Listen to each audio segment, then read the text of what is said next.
ಶ್ರೀ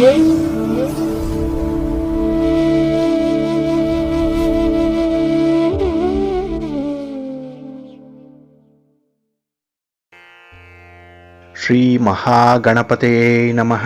ಶ್ರೀ ಗುರುಭ್ಯೋ ನಮಃ. ಹರಿ ಓಂ. ಪ್ರೀತಿಯ ವೀಕ್ಷಕ ಬಂಧುಗಳೇ, ತಮಗೆಲ್ಲರಿಗೂ ಸಿರಿಗನ್ನಡ ಸುದ್ದಿವಾಹಿನಿಗೆ ಸ್ವಾಗತ. ದಯಾಮಯನಾದಂಥ ಭಗವಂತನ ಅನುಗ್ರಹ ತಮ್ಮೆಲ್ಲರಿಗೆ ಪ್ರಾಪ್ತಿಯಾಗಲಿ, ತಮ್ಮೆಲ್ಲರ ಜೀವನ ಆರೋಗ್ಯದಾಯಕವಾಗಿರಲಿ, ಸಂತೃಪ್ತಿದಾಯಕವಾಗಿರಲಿ ಎಂದು ಭಗವಂತನಲ್ಲಿ ಪ್ರಾರ್ಥನೆಯನ್ನು ಮಾಡ್ತಾ ಈ ದಿನದ ಪಂಚಾಂಗ ಫಲವನ್ನು ನೋಡೋಣ. ಹಾಗೆ ಈ ದಿನದ ವಿಶೇಷತೆ ಏನು, ದ್ವಾದಶ ರಾಶಿಯವರ ಗೋಚಾರ ಫಲಾಫಲಗಳು ಹೇಗಿವೆ ಅನ್ನುವಂಥ ವಿಚಾರಗಳನ್ನು ಕೂಡ ತಿಳ್ಕೊಳ್ಳೋಣ. ಈ ದಿನ 2026 ಮಾರ್ಚ್ ತಿಂಗಳ 7ನೇ ತಾರೀಕು ಸ್ಥಿರವಾಸರ ಅಂದರೆ ಶನಿವಾರ. ಇದು ಶ್ರೀ ವಿಶ್ವಾವಸುನಾಮ ಸಂವತ್ಸರದ ಉತ್ತರಾಯಣ ಶಿಶಿರ ಋತು ಫಾಲ್ಗುಣ ಮಾಸ ಕೃಷ್ಣ ಪಕ್ಷದ ಚತುರ್ಥಿಯ ತಿಥಿ ಇರುವಂಥ ದಿನ. ಈ ಚತುರ್ಥಿ ಈ ದಿನ ಸಂಜೆ 6:28 ಇರಲಿದೆ. ನಂತರ ಪಂಚಮಿ ಆರಂಭ ಆಗುತ್ತೆ. ಈ ದಿನದ ನಕ್ಷತ್ರ ಚಿತ್ತಾ ನಕ್ಷತ್ರ. ಇದು ಈ ದಿನ ಬೆಳಿಗ್ಗೆ 10:44 ಇರಲಿದೆ. ನಂತರ ಸ್ವಾತಿ ನಕ್ಷತ್ರ ಆರಂಭ ಆಗುತ್ತೆ. ಈ ದಿನದ ಕರ್ಣ ಪೂರ್ವಕರ್ಣ ಬಾಳವ. ಇದು ಈ ದಿನ ರಾತ್ರಿ 7:20 ಇರಲಿದೆ. ನಂತರ ಉತ್ತರ ಕರ್ಣ ಭವ ಆರಂಭ ಆಗುತ್ತೆ. ಈ ದಿನದ ಯೋಗ ವೃದ್ಧಿ ಯೋಗ. ಇದು ಈ ದಿನ ಬೆಳಿಗ್ಗೆ 6:51 ಇರಲಿದೆ. ನಂತರ ಧ್ರುವ ಯೋಗ ಆರಂಭ ಆಗುತ್ತೆ. ಈ ದಿನ ದಿಕ್ಷೂಲೆ ಇರುವಂಥದ್ದು ಪೂರ್ವ ದಿಕ್ಕಿಗೆ. ಇನ್ನು ಈ ದಿನ ಸೂರ್ಯ ಇರುವಂಥ ರಾಶಿ ಕುಂಭ, ಚಂದ್ರ ಇರುವಂಥ ರಾಶಿ ತುಲಾ. ಹಾಗೆ ಈ ದಿನ ರಾಹುಕಾಲ ಇರುವಂಥ ಸಮಯ ಈ ದಿನ ಬೆಳಿಗ್ಗೆ 9:34 ಬೆಳಿಗ್ಗೆ 11:04 ಗುಳಿಕ ಕಾಲ ಈ ದಿನ ಬೆಳಿಗ್ಗೆ 6:35 ಬೆಳಿಗ್ಗೆ 8:04 ಇನ್ನು ಯಮಗಂಡ ಕಾಲ ಈ ದಿನ ಮಧ್ಯಾಹ್ನ 2:04 ಅಪರಾಹ್ನ 3:34 ಇರಲಿದೆ. ಇನ್ನು ಈ ದಿನ ದುಷ್ಟ ಮುಹೂರ್ತ ಇರುವಂತಹ ಸಮಯ ಈ ದಿನ ಬೆಳಿಗ್ಗೆ 8:20 ಬೆಳಿಗ್ಗೆ 9:07 ದುಷ್ಟ ಮುಹೂರ್ತದ ಸಮಯ. ಹಾಗಾಗಿ ಈ ಸಮಯದಲ್ಲಿ ಯಾವುದೇ ಪ್ರಯಾಣವನ್ನಾಗ್ಲಿ ಯಾವುದೇ ಶುಭ ಕಾರ್ಯಗಳನ್ನಾಗ್ಲಿ ಆರಂಭ ಮಾಡಬೇಡಿ. ಏಕೆಂದರೆ ನೀವು ಯಾವುದೇ ಕೆಲಸ ಕಾರ್ಯಗಳನ್ನು ಯಾವುದೇ ಚಟುವಟಿಕೆಗಳನ್ನು ಈ ದುರ್ಮುಹೂರ್ತದ ಸಮಯದಲ್ಲಿ ಆರಂಭ ಮಾಡಿದ್ರೆ ಅದರಿಂದ ಬರುವಂತಹ ಫಲಿತಾಂಶಗಳು ಅಷ್ಟೊಂದು ಅನುಕೂಲಕರವಾಗಿ ಇರೋದಿಲ್ಲ. ಅದರಿಂದಲೇ ಈ ದುಷ್ಟ ಮುಹೂರ್ತವನ್ನು ಅವಾಯ್ಡ್ ಮಾಡುವಂಥದ್ದು ತುಂಬಾ ಉತ್ತಮ. ಇನ್ನು ಈ ದಿನ ಅಭಿಜಿತ್ ಮುಹೂರ್ತ ಇರುವಂತಹ ಸಮಯ ಈ ದಿನ ಮಧ್ಯಾಹ್ನ 12:09 ಮಧ್ಯಾಹ್ನ 12:55 ಅಭಿಜಿತ್ ಮುಹೂರ್ತದ ಸಮಯ. ಇನ್ನು ಈ ದಿನ ವಿಶೇಷವಾಗಿ ಅಮೃತ ಕಾಲ ಇರುವಂತಹ ಸಮಯ ಈ ದಿನ ಬೆಳಗಿನ ಜಾವ 3:53 ಪ್ರಾತಃ ಕಾಲ 5:38 ಅಮೃತ ಕಾಲದ ಸಮಯ. ಇನ್ನು ಈ ದಿನ ಸೂರ್ಯೋದಯ ಆಗುವಂತಹ ಸಮಯ ಈ ದಿನ ಪ್ರಾತಃ ಕಾಲ 6:36 ಸೂರ್ಯಾಸ್ತ ಸಂಜೆ 6:27. ಹಾಗೆ ಈ ದಿನ ಚಂದ್ರನ ಬಲ ಇರುವಂತಹ ರಾಶಿಗಳು ಅಂತ ಹೇಳಿದ್ರೆ ಮೇಷ, ವೃಷಭ, ಸಿಂಹ, ತುಲಾ, ಧನಸ್ಸು ಮತ್ತೆ ಮಕರ. ಈ 6 ರಾಶಿಯವರಿಗೆ ಗೋಚಾರದಲ್ಲಿ ಚಂದ್ರನಿಂದ ಶುಭ ಫಲಗಳ ಯೋಗ ಇರುತ್ತೆ. ಇನ್ನು ಉಳಿದ 6 ರಾಶಿಯವರಿಗೆ ಮಿಶ್ರ ಫಲದ ಯೋಗ ಇರುತ್ತೆ. ಅದನ್ನು ಮುಂದೆ ದ್ವಾದಶ ರಾಶಿಯವರ ಗೋಚಾರ ಫಲಾಫಲಗಳನ್ನು ನೋಡುವಂತಹ ಸಂದರ್ಭದಲ್ಲಿ ಮತ್ತಷ್ಟು ಹೆಚ್ಚಿನ ಮಾಹಿತಿಗಳನ್ನ ತಿಳ್ಕೊಳ್ಳೋಣ. ಇನ್ನು ಈ ದಿನದ ಹೊರದ ಅಧಿಪತಿ ಶನಿ. ಶನಿ ಅಂತ ಹೇಳಿದ್ರೆ ಸ್ಥಿರ, ಶಾಶ್ವತ. ಅದಕ್ಕಾಗಿನೇ ಶನಿವಾರವನ್ನ ಸ್ಥಿರವಾಸರ ಅಂತ ಹೇಳಿ ಕರೀತಾರೆ. ಅಂದ್ರೆ ಈ ದಿನ ಮಾಡುವಂತಹ ಕೆಲಸ ಕಾರ್ಯಗಳಿಂದ ನಮಗೆ ಬರುವಂತಹ ಫಲಿತಾಂಶಗಳು ಸ್ಥಿರವಾಗಿರುತ್ತೆ. ಅಂದ್ರೆ ತತ್ಕಾಲಕ್ಕೆ ನಾವು ಅನುಭವಿಸುವಂತಹ ಫಲಗಳಲ್ಲ. ಹಾಗಾಗಿ ಶಾಶ್ವತವಾಗಿ ಬಹುಕಾಲದವರೆಗೆ ಅಂತಹ ಫಲಗಳು ನಮ್ಮ ಜೊತೆಯಲ್ಲಿರುತ್ತೆ. ಉದಾಹರಣೆಗೆ ಆಧ್ಯಾತ್ಮಿಕ ಸಾಧನೆಯನ್ನ ಮಾಡ್ತಾರೆ ಕೆಲವರು. ಆ ಸಾಧನೆ ಅವರ ಜೀವಿತದ ಕೊನೆಯವರೆಗೂ ಕೂಡ ಜೊತೆಯಲ್ಲೇ ಇರುತ್ತೆ. ಅದನ್ನ ಮಾಡಲಿಕ್ಕೆ ಈ ದಿನ ತುಂಬಾ ಪ್ರಶಸ್ತವಾಗಿರುತ್ತೆ. ಇನ್ನು ಕೆಲವರು ತಂತ್ರವಿದ್ಯೆಯನ್ನು ಕಲಿತಾರೆ.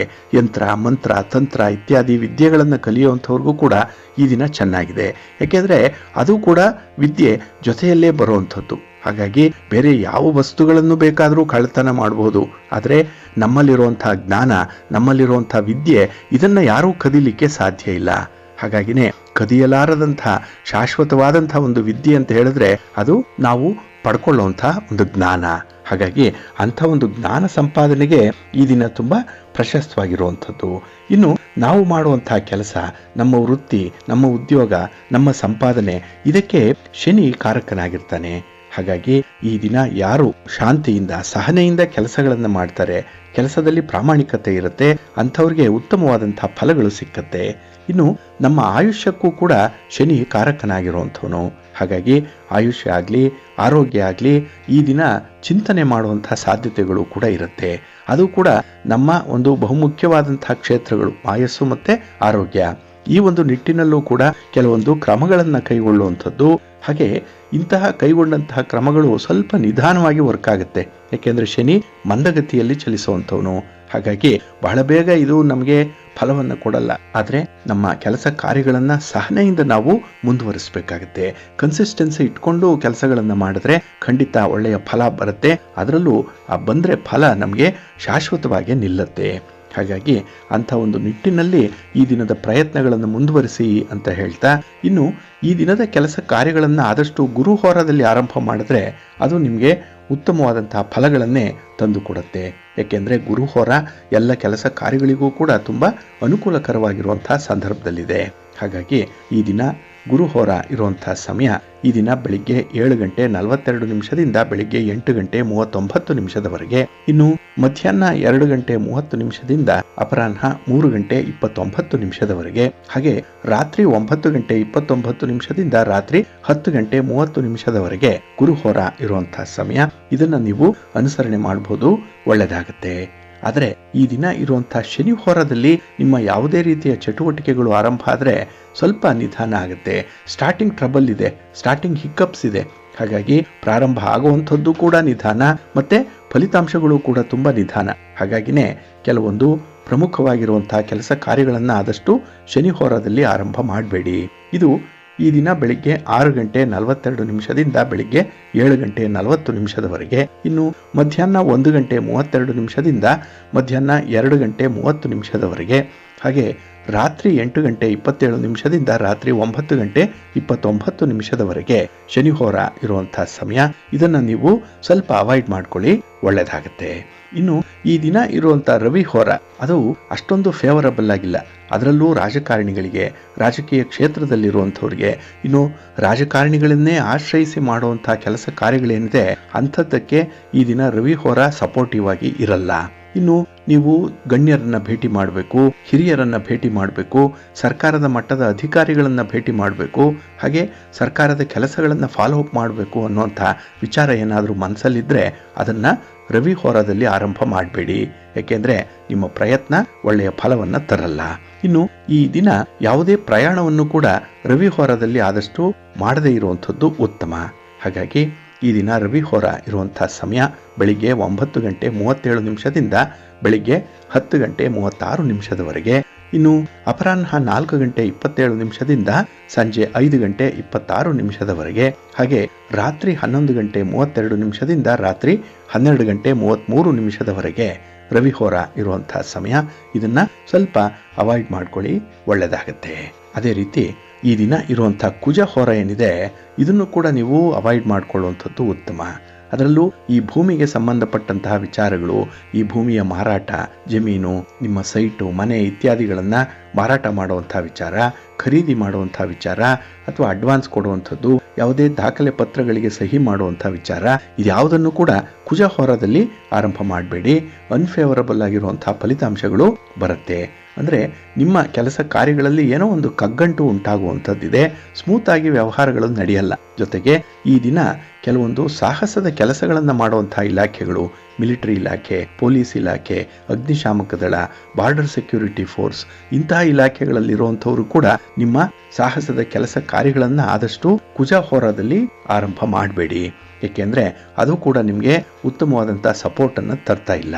ಹಾಗಾಗಿ ಈ ದಿನ ಕುಜ ಹೋರ ಇರುವಂತಹ ಸಮಯ ಬೆಳಿಗ್ಗೆ 8:39 ಬೆಳಿಗ್ಗೆ 9:37 ಇನ್ನು ಅಪರಾಹ್ನ 3:29 ಅಪರಾಹ್ನ 4:27 ಹಾಗೆ ರಾತ್ರಿ 10:30 ರಾತ್ರಿ 11:32 ಕುಜ ಹೋರ ಇರುವಂತಹ ಸಮಯ. ಇದನ್ನು ನೀವು ಸ್ವಲ್ಪ ಅವಾಯ್ಡ್ ಮಾಡ್ಕೊಳ್ಳಿ, ಒಳ್ಳೆಯದಾಗತ್ತೆ. ಹಾಗಾಗಿ ಬಂಧುಗಳೇ, ನಿಮ್ಮ ಕೆಲಸ ಕಾರ್ಯಗಳನ್ನು ಒಳ್ಳೆಯ ಸಮಯದಲ್ಲಿ ಆರಂಭ ಮಾಡಿ. ಪ್ರತಿದಿನ ಯಾವ ಮುಹೂರ್ತ ಚೆನ್ನಾಗಿದೆ ಇದನ್ನು ತಿಳ್ಕೊಳ್ಳಿ. ಹಾಗೆ ಯಾವ ಕೆಲಸಕ್ಕೆ ಯಾವ ಹೊರ ಸೂಕ್ತವಾಗಿದೆ ಇದನ್ನು ಕೂಡ ತಿಳ್ಕೊಳ್ಬೇಕು. ಅದಕ್ಕಾಗಿ ಪಂಚಾಂಗದ ವಿವರಗಳು ಪ್ರತಿದಿನ ನಿಮಗೆ ಪೂರ್ಣವಾಗಿ ಗೊತ್ತಿರಬೇಕು. ಅದಕ್ಕಾಗಿಯೇ ಸಿರಿಗನ್ನಡ ಸುದ್ದಿವಾಹಿನಿ ಪ್ರತಿನಿತ್ಯ ಪ್ರಸಾರ ಮಾಡುವಂಥ ಈ ಪಂಚಾಂಗದ ವಿವರಗಳನ್ನು ಕೇಳಿಸ್ಕೊಳ್ಳಿ. ಇದರಲ್ಲಿ ನಿಮಗೆ ಬೇಕಾದಂತಹ ಎಲ್ಲ ಮಾಹಿತಿಗಳು ಕೂಡ ಸಿಕ್ಕತ್ತೆ. ಅದನ್ನು ನೀವು ಅನುಸರಣೆ ಮಾಡೋದ್ರಿಂದ ಖಂಡಿತ ನಿಮ್ಮ ಪ್ರಯತ್ನ ಯಶಸ್ವಿಯಾಗುತ್ತೆ. ನೀವು ಪ್ರತಿ ಕೆಲಸದಲ್ಲೂ ಯಾವ ಒಂದು ಫಲಿತಾಂಶ ಬರಲಿ ಅಂತ ಹೇಳಿ ನಿರೀಕ್ಷೆ ಮಾಡ್ತೀರೋ ಅಂಥದ್ದೇ ಫಲಿತಾಂಶ ನಿಮ್ಮ ಕೈ ಸೇರುತ್ತೆ. ಏಕೆಂದರೆ ಪಂಚಾಂಗದ ಒಂದು ಮಾರ್ಗದರ್ಶನ ಅಷ್ಟು ಚೆನ್ನಾಗಿರುತ್ತೆ. ಹಾಗಾಗಿ ಪ್ರತಿ ಕೆಲಸದಲ್ಲಿ, ಪ್ರತಿ ಪ್ರಯಾಣದಲ್ಲಿ ನೀವು ಪಂಚಾಂಗವನ್ನು ಅನುಸರಣೆ ಮಾಡ್ತಾ ಇರಿ, ಒಳ್ಳೆಯದಾಗತ್ತೆ. ಬಂಧುಗಳೇ, ಈ ದಿನ ಬಹಳ ವಿಶೇಷವಾಗಿರುವಂತಹ ದಿನ. ಇದು ಕೃಷ್ಣ ಪಕ್ಷದ ಚತುರ್ಥಿಯ ದಿನ. ಇದು ಅಂದರೆ ಈ ದಿನ ಸಂಜೆಯವರೆಗೂ ಕೂಡ ಚತುರ್ಥಿ ಇರುತ್ತೆ. ನಂತರ ಪಂಚಮಿ ಆರಂಭ ಆಗುತ್ತೆ, ಸ್ವಾತಿ ನಕ್ಷತ್ರ ಇರುತ್ತೆ. ಹಾಗಾಗಿ ಈ ದಿನ ಸರ್ವಾರ್ಥ ಸಿದ್ಧಿಯೋಗ ಇರುವಂತಹ ದಿನ. ಇದು ಶನಿವಾರ ಮತ್ತೆ ಸ್ವಾತಿ ನಕ್ಷತ್ರದ ಸಂಯೋಗ ಏನಿದೆ, ಇದು ಸರ್ವಾರ್ಥ ಸಿದ್ಧಿಯೋಗವನ್ನು ರೂಪುಗೊಳಿಸುತ್ತೆ. ಹಾಗಾಗಿ ಈ ದಿನ ಬೆಳಿಗ್ಗೆ 10:44 ನಾಳೆ ಬೆಳಿಗ್ಗೆ ಸೂರ್ಯೋದಯ 6:36 ಅಲ್ಲಿಯವರೆಗೂ ಕೂಡ ಸರ್ವಾರ್ಥ ಸಿದ್ಧಿಯೋಗ ಇರುತ್ತೆ. ಇದರಲ್ಲಿ ಉತ್ತಮವಾದಂತಹ ಸಮಯವನ್ನು ಆಯ್ಕೆ ಮಾಡಿಕೊಂಡು ನಿಮ್ಮ ಕೆಲಸ ಕಾರ್ಯಗಳನ್ನು ಮುಂದುವರಿಸಿ. ಅದರಲ್ಲೂ ಈ ಇನ್ವೆಸ್ಟ್ಮೆಂಟ್ ವಿಚಾರದಲ್ಲಾಗಲಿ ಅಥವಾ ನಿಮ್ಮ ಉದ್ಯೋಗದ ನಿಮಿತ್ತ, ವ್ಯಾಪಾರದ ನಿಮಿತ್ತ ಮಾಡುವಂತಹ ಪ್ರಯಾಣದ ವಿಚಾರದಲ್ಲಾಗಲಿ ಸರ್ವಾರ್ಥ ಸಿದ್ಧಿಯೋಗ ನಿಮಗೆ ಉತ್ತಮವಾದಂತಹ ಸಪೋರ್ಟನ್ನು ತರುತ್ತೆ, ಒಳ್ಳೆಯ ಫಲವನ್ನು ತರುತ್ತೆ. ಹಾಗಾಗಿ ಈ ಒಂದು ಅವಕಾಶವನ್ನು ಸದುಪಯೋಗಪಡಿಸ್ಕೊಳ್ಳಿ ಅಂತ ಹೇಳ್ತಾ, ಇನ್ನು ನಾಳೆ ಭಾನುವಾರ ಪಂಚಮಿ ಇರುವಂತಹ ದಿನ, ಸ್ವಾತಿ ನಕ್ಷತ್ರ ಇರುತ್ತೆ. ಇದು ಕೂಡ ಅತ್ಯುತ್ತಮವಾದಂತಹ ದಿನ. ಇದನ್ನು ಕೂಡ ನೀವು ಬಹಳ ವಿಶೇಷವಾದಂತಹ ಕಾರ್ಯಗಳಿಗೆ ಬಳಸ್ಕೊಳ್ಬಹುದು. ಇನ್ನು ಬಂಧುಗಳೇ, ಈ ದಿನದ ವಿಶೇಷ ಕಾರ್ಯಕ್ರಮದಲ್ಲಿ ನಾವು ನಮ್ಮ ವಿವಾಹದ ಬಗ್ಗೆ ಇರುವಂತಹ ದಿವ್ಯ ರಹಸ್ಯಗಳೇನು ಅನ್ನುವಂಥದ್ರ ಬಗ್ಗೆ ಕೆಲವೊಂದು ಮಾಹಿತಿಗಳನ್ನು ನೋಡೋಣ. ನಮ್ಮ ಪಂಚಾಂಗದಲ್ಲಿ ವಧು ಮತ್ತೆ ವರರ ಹೊಂದಾಣಿಕೆಗಳು ಹೇಗಿರುತ್ತೆ ಅನ್ನುವಂಥ ವಿಚಾರವನ್ನ ಮೊದಲು ನೋಡುವಂಥದ್ದಿದೆ. ಇದನ್ನೇ ಸಾಲಾವಳಿ ಅಂತ ಹೇಳಿ ಕರೀತಾರೆ. ಇದೇ ಇಂಗ್ಲಿಷಲ್ಲಿ ಮ್ಯಾಚ್ ಮೇಕಿಂಗ್ ಅಂತ ಹೇಳಿ ಕರೆಯುವಂಥದ್ದು. ಅಂದ್ರೆ ವಧುವಿನ ಮತ್ತೆ ವರನ ರಾಶಿ, ನಕ್ಷತ್ರಗಳು ಮತ್ತೆ ಅವುಗಳ ಪಾದ ಹೇಗಿರುತ್ತೆ ಅನ್ನುವಂಥದ್ದನ್ನು ನೋಡಿ ಅದರ ಪ್ರಕಾರ ಅವರಿಬ್ಬರಿಗೆ ವಿವಾಹಕ್ಕೆ ಬರಬೇಕಾದಂತಹ 36 ಗುಣಗಳಲ್ಲಿ ಕನಿಷ್ಠ 18 ಆದರೂ ಬಂದಿದೆಯೇ ಅನ್ನುವಂಥದ್ದನ್ನು ನೋಡಿ ಆ ವಿವಾಹ ಯೋಗ್ಯವಾಗಿರುತ್ತೆ ಅನ್ನುವಂಥ ವಿಚಾರವನ್ನ ತಿಳಿಸುವಂಥದ್ದೇ ಸಾಲಾವಳಿ. ಇದರ ಜೊತೆಗೆ ಕೆಲವರು ಜನ್ಮ ಕುಂಡಲಿಯನ್ನು ನೋಡ್ತಾರೆ, ಕೆಲವರು ನವಾಂಶ ಕುಂಡಲಿಯನ್ನು ಕೂಡ ನೋಡುವಂಥದ್ದು ಇದೆ. ಈ ದಿನ ಬಹಳ ಮುಖ್ಯವಾಗಿ ನಾವು ನೋಡಬೇಕಾಗಿರುವಂಥದ್ದು ನವಾಂಶ ಕುಂಡಲಿಯನ್ನ. ಅದು D9 ಚಾರ್ಟ್ ಅನ್ನುವಂಥದ್ದು. ಹಾಗಾಗಿ ನಾವು ವಿವಾಹದ ನಿಜವಾದ ಸತ್ಯವನ್ನು ತಿಳ್ಕೊಳ್ಬೇಕು ಅಂತ ಹೇಳಿದ್ರೆ ನಮ್ಮ 12 ಮನೆಗಳಲ್ಲಿ 7ನೇ ಮನೆಯಲ್ಲಿ ಕಳತ್ರ ಸ್ಥಾನದಲ್ಲಿ ಅಂದ್ರೆ 7ರ ಭಾವದಲ್ಲಿ ಯಾವ ಯಾವ ಗ್ರಹಗಳಿದೆ, ಅವುಗಳಿಗೆ ಇರುವಂತಹ ದೃಷ್ಟಿ ದೋಷಗಳು ಯಾವ್ಯಾವುದು ಅನ್ನುವಂಥದ್ದನ್ನು ನೋಡಬೇಕು. ಜೊತೆಗೆ ಸಂಪೂರ್ಣವಾದಂತಹ ನವಾಂಶ ಕುಂಡಲಿ ಏನಿದೆ, D9 ಏನಿದೆ, ಇದರಲ್ಲೂ ಕೂಡ ವಿವಾಹ ಎಷ್ಟರ ಮಟ್ಟಿಗೆ ಬಲಯುತವಾಗಿರುತ್ತೆ ಅನ್ನುವಂಥ ವಿಚಾರವನ್ನು ತಿಳ್ಕೊಳ್ಳಿಕ್ಕೆ ಸಾಧ್ಯವಾಗುತ್ತೆ. ಹಾಗಾಗಿ ನಾವು ಸಾಲಾವಳಿಗಿಂತಲೂ ಮುಖ್ಯವಾಗಿ ನೋಡಬೇಕಾಗಿರುವಂಥದ್ದು D9 ಚಾರ್ಟ್ ಅನ್ನುವಂಥದ್ದು ಈ ಒಂದು ಮಾತಿನ ಸಾರಾಂಶ. ಇಲ್ಲಿ 12 ಭಾವಗಳನ್ನು ನೋಡುವಂತಹ ಸಂದರ್ಭ D9ನಲ್ಲಿ. ಏಕೆಂದ್ರೆ ನಾವು ಎಷ್ಟೋ ಜಾತಕಗಳನ್ನು ಬರೆದು ಕೊಟ್ಟಾಗ ಅದರಲ್ಲಿ ರಾಶಿ ಕುಂಡಲಿ ಮತ್ತೆ ನವಾಂಶ ಕುಂಡಲಿ ಎರಡನ್ನೂ ಕೂಡ ಜೊತೆಯಾಗಿ ಬರೆದು ಕೊಡುವಂಥದ್ದು ಇದೆ. ನಾನಂತೂ ಜಾತಕವನ್ನು ಬರೆದಾಗ ಈ 2 ಕುಂಡಲಿಗಳನ್ನು ಬರದೇ ಕೊಡುವಂಥದ್ದು. ಏಕೆಂದ್ರೆ ಇದರಲ್ಲಿ ರಾಶಿ ಕುಂಡಲಿಯಲ್ಲಿ ಅಥವಾ ಲಗ್ನ ಕುಂಡಲಿಯಲ್ಲಿ ಆ ವ್ಯಕ್ತಿಯ ತನುಭಾವ ಗೊತ್ತಾಗುತ್ತೆ. ಅವರ ಶಿಕ್ಷಣ ಇರ್ಬೋದು, ವಿದ್ಯಾಭ್ಯಾಸ ಇರ್ಬೋದು, ಅವರ ವೃತ್ತಿ, ಅವರ ಆರೋಗ್ಯ, ಅವರ ಸ್ಥಿತಿಗತಿಗಳು ಇತ್ಯಾದಿಗಳನ್ನು ನಾವು ಈ ರಾಶಿ ಕುಂಡಲಿಯಿಂದ ನೋಡೋದಾದ್ರೆ ಈ ನವಾಂಶ ಕುಂಡಲಿಯಲ್ಲಿ ದಾಂಪತ್ಯ ಜೀವನದ ಬಗ್ಗೆ ಅವರ ಹೊಂದಾಣಿಕೆ ಹೇಗಿರುತ್ತೆ, ಆ ಕಂಪ್ಯಾಟಿಬಿಲಿಟಿ ಹೇಗಿರುತ್ತೆ ಅನ್ನುವಂಥ ವಿಚಾರವನ್ನ ತಿಳಿಸುವಂಥದ್ದು ಕೂಡ ಇದೆ. ಹಾಗಾಗಿ ನವಾಂಶ ಕುಂಡಲಿ ಬಹಳ ಮುಖ್ಯ. ಅದರಲ್ಲಿ ಈ ಮೊದಲನೇ ಭಾವ ಏನಿದೆ ಅದು ಲಗ್ನ ಭಾವ. ವಿವಾಹದ ನಂತರ ನಿಮ್ಮ ವ್ಯಕ್ತಿತ್ವ ಹೇಗಾಗತ್ತೆ ಅನ್ನುವಂಥದ್ದನ್ನು ಇದು ಸೂಚಿಸುತ್ತೆ. ಏಕೆಂದರೆ ಮದುವೆ ಆಗುವವರೆಗೂ ಕೂಡ ವಧು ಆಗಲಿ ವರ ಆಗಲಿ ಒಂದು ರೀತಿಯಲ್ಲಿ ಬಿಹೇವ್ ಮಾಡ್ತಾ ಇರ್ತಾರೆ. ಆದರೆ ಮದುವೆಯಾದ ನಂತರದಲ್ಲಿ ಅವರಿಗೆ ಜವಾಬ್ದಾರಿಗಳು ಜಾಸ್ತಿ ಆಗುತ್ತೆ.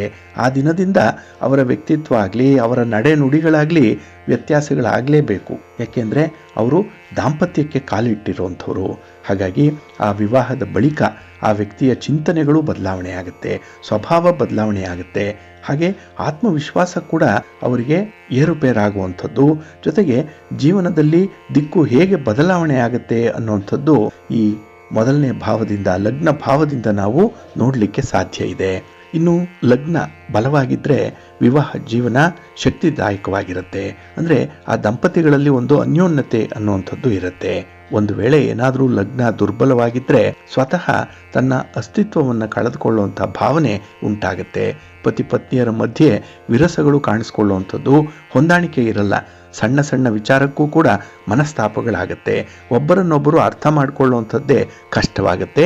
ಹಾಗಾಗಿ ಈ ನವಾಂಶ ಕುಂಡಲಿಯ ಅಂದರೆ D9 ಚಾರ್ಟಲ್ಲಿ ಈ ಮೊದಲನೇ ಭಾವದಿಂದ ಇಂಥ ವಿಚಾರಗಳನ್ನು ನಾವು ತಿಳ್ಕೊಳ್ಬಹುದು.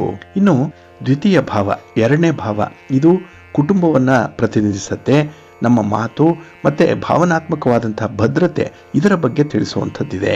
ಹಾಗಾಗಿ ಇಲ್ಲಿ ವಿವಾಹದ ನಂತರ ಕುಟುಂಬದ ವಾತಾವರಣ ಹೇಗಿರುತ್ತೆ, ಪರಸ್ಪರ ಮಾತಿನ ಶೈಲಿ ಹೇಗಿರುತ್ತೆ, ಭಾವನಾತ್ಮಕವಾದಂಥ ಒಂದು ಬಾಂಡೇಜ್ ಹೇಗಿರುತ್ತೆ ಅನ್ನುವಂಥದ್ದನ್ನು ಈ ಎರಡನೇ ಮನೆ ತೋರಿಸುತ್ತೆ.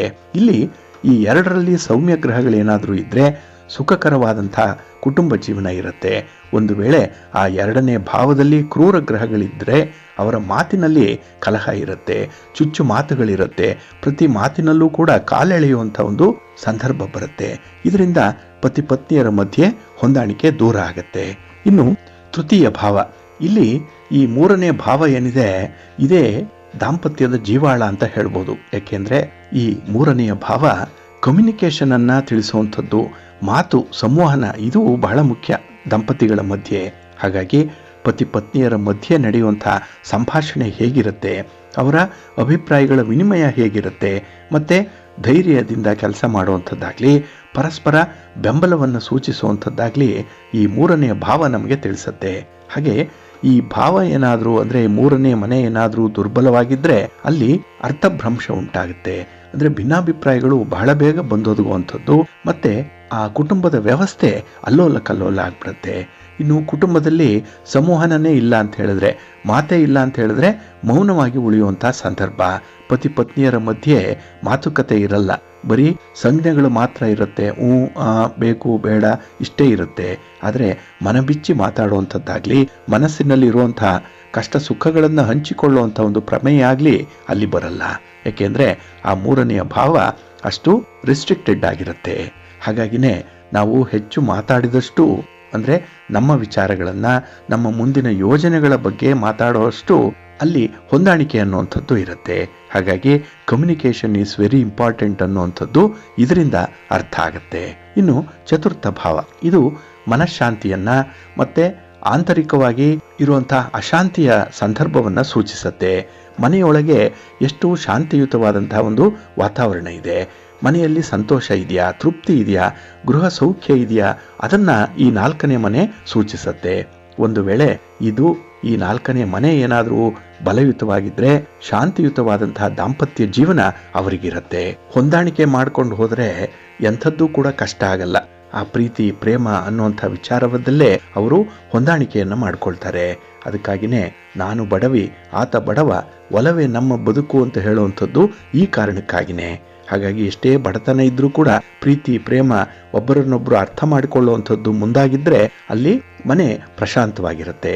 ಒಂದು ವೇಳೆ ಈ ನಾಲ್ಕನೇ ಮನೆ ಏನಾದರೂ ದುರ್ಬಲವಾಗಿಬಿಟ್ಟಿದ್ರೆ ಒಳಗೆ ಅಸಮಾಧಾನ ಇರುತ್ತೆ. ಒಬ್ಬರನ್ನು ಕಂಡ್ರೆ ಒಬ್ಬರಿಗೆ ಆಗಲ್ಲ, ಸಮಯಕ್ಕಾಗಿ ಕಾಯ್ತಾ ಇರ್ತಾರೆ. ಹಾಗಾಗಿನೇ ಅವರು ಸೇಡನ್ನು ತೀರಿಸಿಕೊಳ್ಳುವಂಥ ಒಂದು ಮನೋಭಾವದಲ್ಲಿರ್ತಾರೆ. ಇದರಿಂದ ಹೊಂದಾಣಿಕೆ ಇಲ್ಲದಂತಹ ಒಂದು ಜೀವನವನ್ನು ನಡೆಸಬೇಕಾಗತ್ತೆ. ಯಾಂತ್ರಿಕವಾದ ಜೀವನ ಆಗ್ಬಿಡುತ್ತದು, ಮೆಕ್ಯಾನಿಕಲ್ ಆಗಿ ಜೀವನ ಮಾಡುವಂಥದ್ದು. ಬೆಳಿಗ್ಗೆ ಎದ್ದರೆ ಅವರವರ ಕೆಲಸಗಳನ್ನು ಅವರ ಪಾಡಿಗೆ ಅವರು ಮಾಡ್ಕೊಳ್ತಾ ಇರ್ತಾರೆ. ಹಾಗೆ ಒಬ್ಬರ ಕಷ್ಟ ಸುಖಗಳಲ್ಲಿ ಮತ್ತೊಬ್ಬರು ಭಾಗಿಯಾಗುವಂಥದ್ದಾಗಲಿ ಅವರಿಗೆ ಸಪೋರ್ಟಿವ್ ಆಗಿ ನಿಲ್ಲುವಂಥದ್ದಾಗಲಿ ಕಂಡು ಬರಲ್ಲ. ಇದರಿಂದ ಒಂದಲ್ಲ ಒಂದು ದಿನ ಪ್ರತ್ಯೇಕತೆಯ ಹಂತಕ್ಕೆ ತಲುಪುವಂಥ ಸಾಧ್ಯತೆಗಳು ಜಾಸ್ತಿ ಇರುತ್ತೆ. ಇನ್ನು ನವಾಂಶ ಕುಂಡಲಿಯ ಪಂಚಮ ಭಾವ ಬಹಳ ವಿಶೇಷವಾಗಿರುವಂಥದ್ದು. ಏಕೆಂದರೆ ಈ ಪಂಚಮ ಭಾವದಿಂದಲೇ ಪ್ರೀತಿ ಪ್ರೇಮದ ಮಟ್ಟವನ್ನ, ಸ್ನೇಹವನ್ನ, ಗೆಳೆತನವನ್ನ ಮತ್ತೆ ಭಾವನಾತ್ಮಕವಾದಂಥ ಸಂಪರ್ಕ ಎಷ್ಟಿದೆ ಅನ್ನುವಂಥದ್ದನ್ನು ತಿಳಿಯಲಿಕ್ಕೆ ಸಾಧ್ಯವಾಗುತ್ತೆ. ಇಲ್ಲಿ ನವಾಂಶ ಕುಂಡಲಿಯ 5ನೇ ಭಾವವನ್ನು ನೋಡಿದಾಗ ನಮಗೆ ವಿವಾಹದ ನಂತರ ಅವರ ಪ್ರೀತಿ ಎಷ್ಟರ ಮಟ್ಟಿಗೆ ಉಳಿಯುತ್ತೆ, ಒಬ್ಬರನ್ನೊಬ್ಬರು ಎಷ್ಟು ಚೆನ್ನಾಗಿ ಅರ್ಥ ಮಾಡ್ಕೊಳ್ತಾರೆ ಅನ್ನುವಂಥ ವಿಚಾರ ಗೊತ್ತಾಗುತ್ತೆ. ಮತ್ತೆ ಅವರಿಬ್ಬರ ಮಧ್ಯೆ ಒಂದು ಸ್ನೇಹದ ಬಾಂಧವ್ಯ ಇದೆಯೇ ಇಲ್ಲವೇ ಅನ್ನುವಂಥದ್ದು ಕೂಡ ಅರ್ಥ ಆಗುವಂಥದ್ದು. ಹಾಗಾಗಿ ಬಹಳ ಮುಖ್ಯವಾಗಿ ನಾವು ಪಂಚಮ ಭಾವದಿಂದ ಆ ಪತಿ ಪತ್ನಿಯರ ಇಂಟರ್ಪರ್ಸನಲ್ ರಿಲೇಶನ್ಶಿಪ್ ಎಷ್ಟಿದೆ ಅನ್ನುವಂಥದ್ದು ಅರ್ಥ ಆಗುತ್ತೆ. ಒಂದು ವೇಳೆ ಪಂಚಮ ಭಾವ ಏನಾದರೂ ಬಲಯುತವಾಗಿದ್ದರೆ ಅವರಲ್ಲಿ ಪ್ರೀತಿಯ ದಾಂಪತ್ಯ ಇರುತ್ತೆ. ದಂಪತಿಗಳು ಒಬ್ಬರನ್ನೊಬ್ಬರು ಬಿಟ್ಟು ಇರಲ್ಲ. ದಂಪತಿಗಳು ಪ್ರತಿ ವಿಚಾರದಲ್ಲೂ ಕೂಡ ಪರಸ್ಪರ ವಿಚಾರ ವಿನಿಮಯವನ್ನ ಮಾಡ್ಕೊಳ್ತಾ ಇರ್ತಾರೆ. ಒಂದು ವೇಳೆ ದುರ್ಬಲವಾಗಿದ್ದರೆ ಅವರು ಕೂಡ ಭಾವನಾತ್ಮಕವಾಗಿ ದೂರ ಉಳಿತಾರೆ. ಮನಸ್ಸಿನಲ್ಲಿರುವಂಥದ್ದನ್ನು ಹೇಳ್ಕೊಳ್ಳಿಕ್ಕೆ ಅವಕಾಶ ಇರಲ್ಲ. ಹಾಗಾಗಿ ಒಂಟಿತನ ಕಾಡುವಂಥದ್ದು, ಇಂಟ್ರಾವರ್ಟ್ ಆಗುವಂಥದ್ದು, ಡಿಪ್ರೆಷನ್ಗೆ ಹೋಗುವಂಥದ್ದು ಈ ಕಾರಣಕ್ಕಾಗಿ ಇರುತ್ತೆ. ಹಾಗಾಗಿ ಪಂಚಮ ಭಾವ ಬಹಳ ಮುಖ್ಯವಾಗಿ ನಮ್ಮ ಮನಸ್ಸನ್ನ ಹಾಗೆ ಪ್ರೀತಿಯನ್ನ ವ್ಯಕ್ತಪಡಿಸುವಂತಹ ಒಂದು ಸಂಬಂಧಗಳ ಮುಖವನ್ನ ಇದು ತಿಳಿಸುತ್ತೆ. ಇನ್ನು ಷಷ್ಠ ಭಾವ, 6ನೇ ಭಾವ ಬಹಳ ವಿಶೇಷವಾಗಿ ಗಮನಿಸಬೇಕಾಗಿರುವಂಥದ್ದು. 6 ಶತ್ರುಸ್ಥಾನ, ಇದು ರಿಪುಸ್ಥಾನ, ಋಣಸ್ಥಾನ. ಹಾಗಾಗಿ ಕಲಹಗಳು ಭವಿಷ್ಯವನ್ನ ಹೇಗೆ ರೂಪಿಸುತ್ತೆ ಅನ್ನುವಂಥದ್ದು ಈ 6ನೇ ಭಾವದಿಂದ ನಾವು ಕಂಡುಕೊಳ್ಬಹುದು. ಇಲ್ಲಿ ದಾಂಪತ್ಯದಲ್ಲಿ ಬರುವಂಥ ವಾಗ್ವಾದಗಳು ಹೇಗಿರುತ್ತೆ, ಅವರ ಮಧ್ಯೆ ಇರುವಂಥ ಶತ್ರುತ್ವಗಳು ಹೇಗೆ ಉದ್ಭವ ಆಗುತ್ತೆ, ಯಾವ ಗ್ರಹದಿಂದ ಅವರಿಗೆ ಮನಸ್ತಾಪಗಳಾಗ್ತಾ ಇರುತ್ತೆ, ಕೋಪ ತಾಪಗಳು ಹೆಚ್ಚಾಗಿರುತ್ತೆ, ಜೊತೆಗೆ ಅವರ ಆರೋಗ್ಯ ಸಮಸ್ಯೆಗಳು ಕೂಡ ಇಲ್ಲಿ ಕಾಣಿಸ್ಕೊಳ್ಳುವಂಥದ್ದು ಇದೆ. ಕೆಲವರು ದುರಹಂಕಾರದ ಮಾತುಗಳನ್ನು ಆಡ್ತಾ ಇರ್ತಾರೆ. ಪತಿ ಇರ್ಬೋದು ಅಥವಾ ಪತ್ನಿ ಇರ್ಬೋದು, ಅವರಿಗೆ ಯಾವುದೋ ಒಂದು ಬ್ಯಾಕಪ್ ಅನ್ನುವಂಥದ್ದು ಇರುತ್ತೆ. ಒಂದು ಉದ್ಯೋಗ ಇರ್ಬೋದು, ಹಣಕಾಸಿನ ವ್ಯವಸ್ಥೆ ಇರ್ಬೋದು, ಅಥವಾ ಅವರ ಯೌವನ ಇರ್ಬೋದು, ಅವರ ರೂಪ ಇರ್ಬೋದು, ಏನೋ ಒಂದರಲ್ಲಿ ದುರಹಂಕಾರದ ಮಾತುಗಳನ್ನು ಆಡುವಂತಹ ಸಂದರ್ಭ ಅದು 6ನೇ ಮನೆಯಿಂದ ತಿಳ್ಕೊಳ್ಳಿಕ್ಕೆ ಸಾಧ್ಯವಾಗುತ್ತೆ. ಹಾಗಾಗಿನೇ ಅಂತಹ ಒಂದು ಮಾತುಗಳನ್ನು ನಿಯಂತ್ರಿಸಿಕೊಳ್ಳಿಕ್ಕೆ ತುಂಬ ಕಷ್ಟ ಆಗುತ್ತೆ. ಇದರಿಂದ ಹೊಂದಾಣಿಕೆ ಇರಲ್ಲ. ಹಾಗಾಗಿನೇ ಕುಟುಂಬದಲ್ಲಿ ಅವರ ಒಂದು ಶತ್ರುತ್ವ ಜಾಸ್ತಿ ಆಗುತ್ತೆ. ಕೆಲವರು ನೋಡಿ ಪೊಲೀಸ್ ಸ್ಟೇಷನ್ ಆಗಲಿ, ನ್ಯಾಯಾಲಯದ ಮೆಟ್ಟಿಲನ್ನಾಗಲಿ ಬಹಳ ಬೇಗ ಹತ್ತುವಂಥದ್ದು. ಮದುವೆಯಾಗಿ 1-2 ವರ್ಷಗಳಲ್ಲೇ ಅವರು ವಿಚ್ಛೇದನ ಪಡ್ಕೊಳ್ಳುವಂಥ ಹಂತಕ್ಕೂ ಕೂಡ ಹೋಗುವಂಥ ಸಾಧ್ಯತೆಗಳಿರುತ್ತೆ. ಏಕೆಂದರೆ ಹೊಂದಾಣಿಕೆ ಇರಲ್ಲ. ಅಲ್ಲಿ ಅಹಂ ಅನ್ನುವಂಥದ್ದು ಪ್ರಧಾನವಾದಂಥ ಪಾತ್ರವನ್ನು ವಹಿಸ್ತಾ ಇರುತ್ತೆ. ಹಾಗಾಗಿನೇ ಇಲ್ಲಿ ಈ ಒಂದು 6ನೇ ಷಷ್ಠ ಭಾವ ಏನಾದರೂ ಶಕ್ತಿಶಾಲಿಯಾಗಿದ್ದರೆ ಅವರು ಎಂಥದ್ದೇ ಸಮಸ್ಯೆಗಳು ಬಂದರೂ ಕೂಡ ವಿವೇಕದಿಂದ, ಬುದ್ಧಿವಂತಿಕೆಯಿಂದ ಪರಿಹಾರವನ್ನು ಮಾಡ್ಕೊಳ್ತಾರೆ.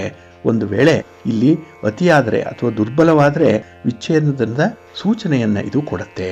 ಅಲ್ಲಿ ಡಿವೋರ್ಸ್ ಆಗುವಂಥದ್ದು. ಹಾಗಾಗಿ ಪತಿ ಪತ್ನಿಯರು ದೂರ ದೂರ ಉಳಿಯುವಂಥ ಸಂದರ್ಭಗಳು ಕೂಡ ಬರುವಂಥದ್ದು ಇದೆ.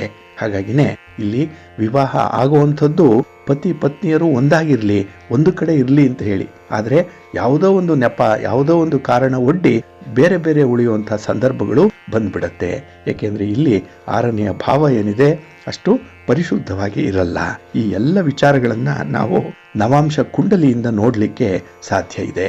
ಹಾಗಾಗಿ D1 ಮತ್ತು D9 ಅನ್ನುವಂಥದ್ದು ಬಹಳ ಮುಖ್ಯವಾಗಿ ನಾವು ಈ ದಾಂಪತ್ಯ ಜೀವನದಲ್ಲಿ, ವಿವಾಹದ ಸಂದರ್ಭದಲ್ಲಿ ಗಮನಿಸಬೇಕಾಗಿರುವಂಥ ಒಂದು ವಿಚಾರ. ಇಲ್ಲಿ 6 ಭಾವಗಳ ಬಗ್ಗೆ ಹೇಳಿದ್ದೇವೆ. ಇನ್ನು 7ರಿಂದ 12 ಭಾವಗಳೇನಿದೆ ಅದು D9ನಲ್ಲಿ ಅಂದರೆ ನವಾಂಶ ಕುಂಡಲಿಯಲ್ಲಿ ಯಾವ ಯಾವ ಅಂಶಗಳನ್ನ ಪ್ರತಿನಿಧಿಸುತ್ತೆ ಅನ್ನುವಂಥ ವಿಚಾರವನ್ನ ನಾವು ನಾಳಿನ ಸಂಚಿಕೆಯಲ್ಲಿ ನೋಡೋಣ.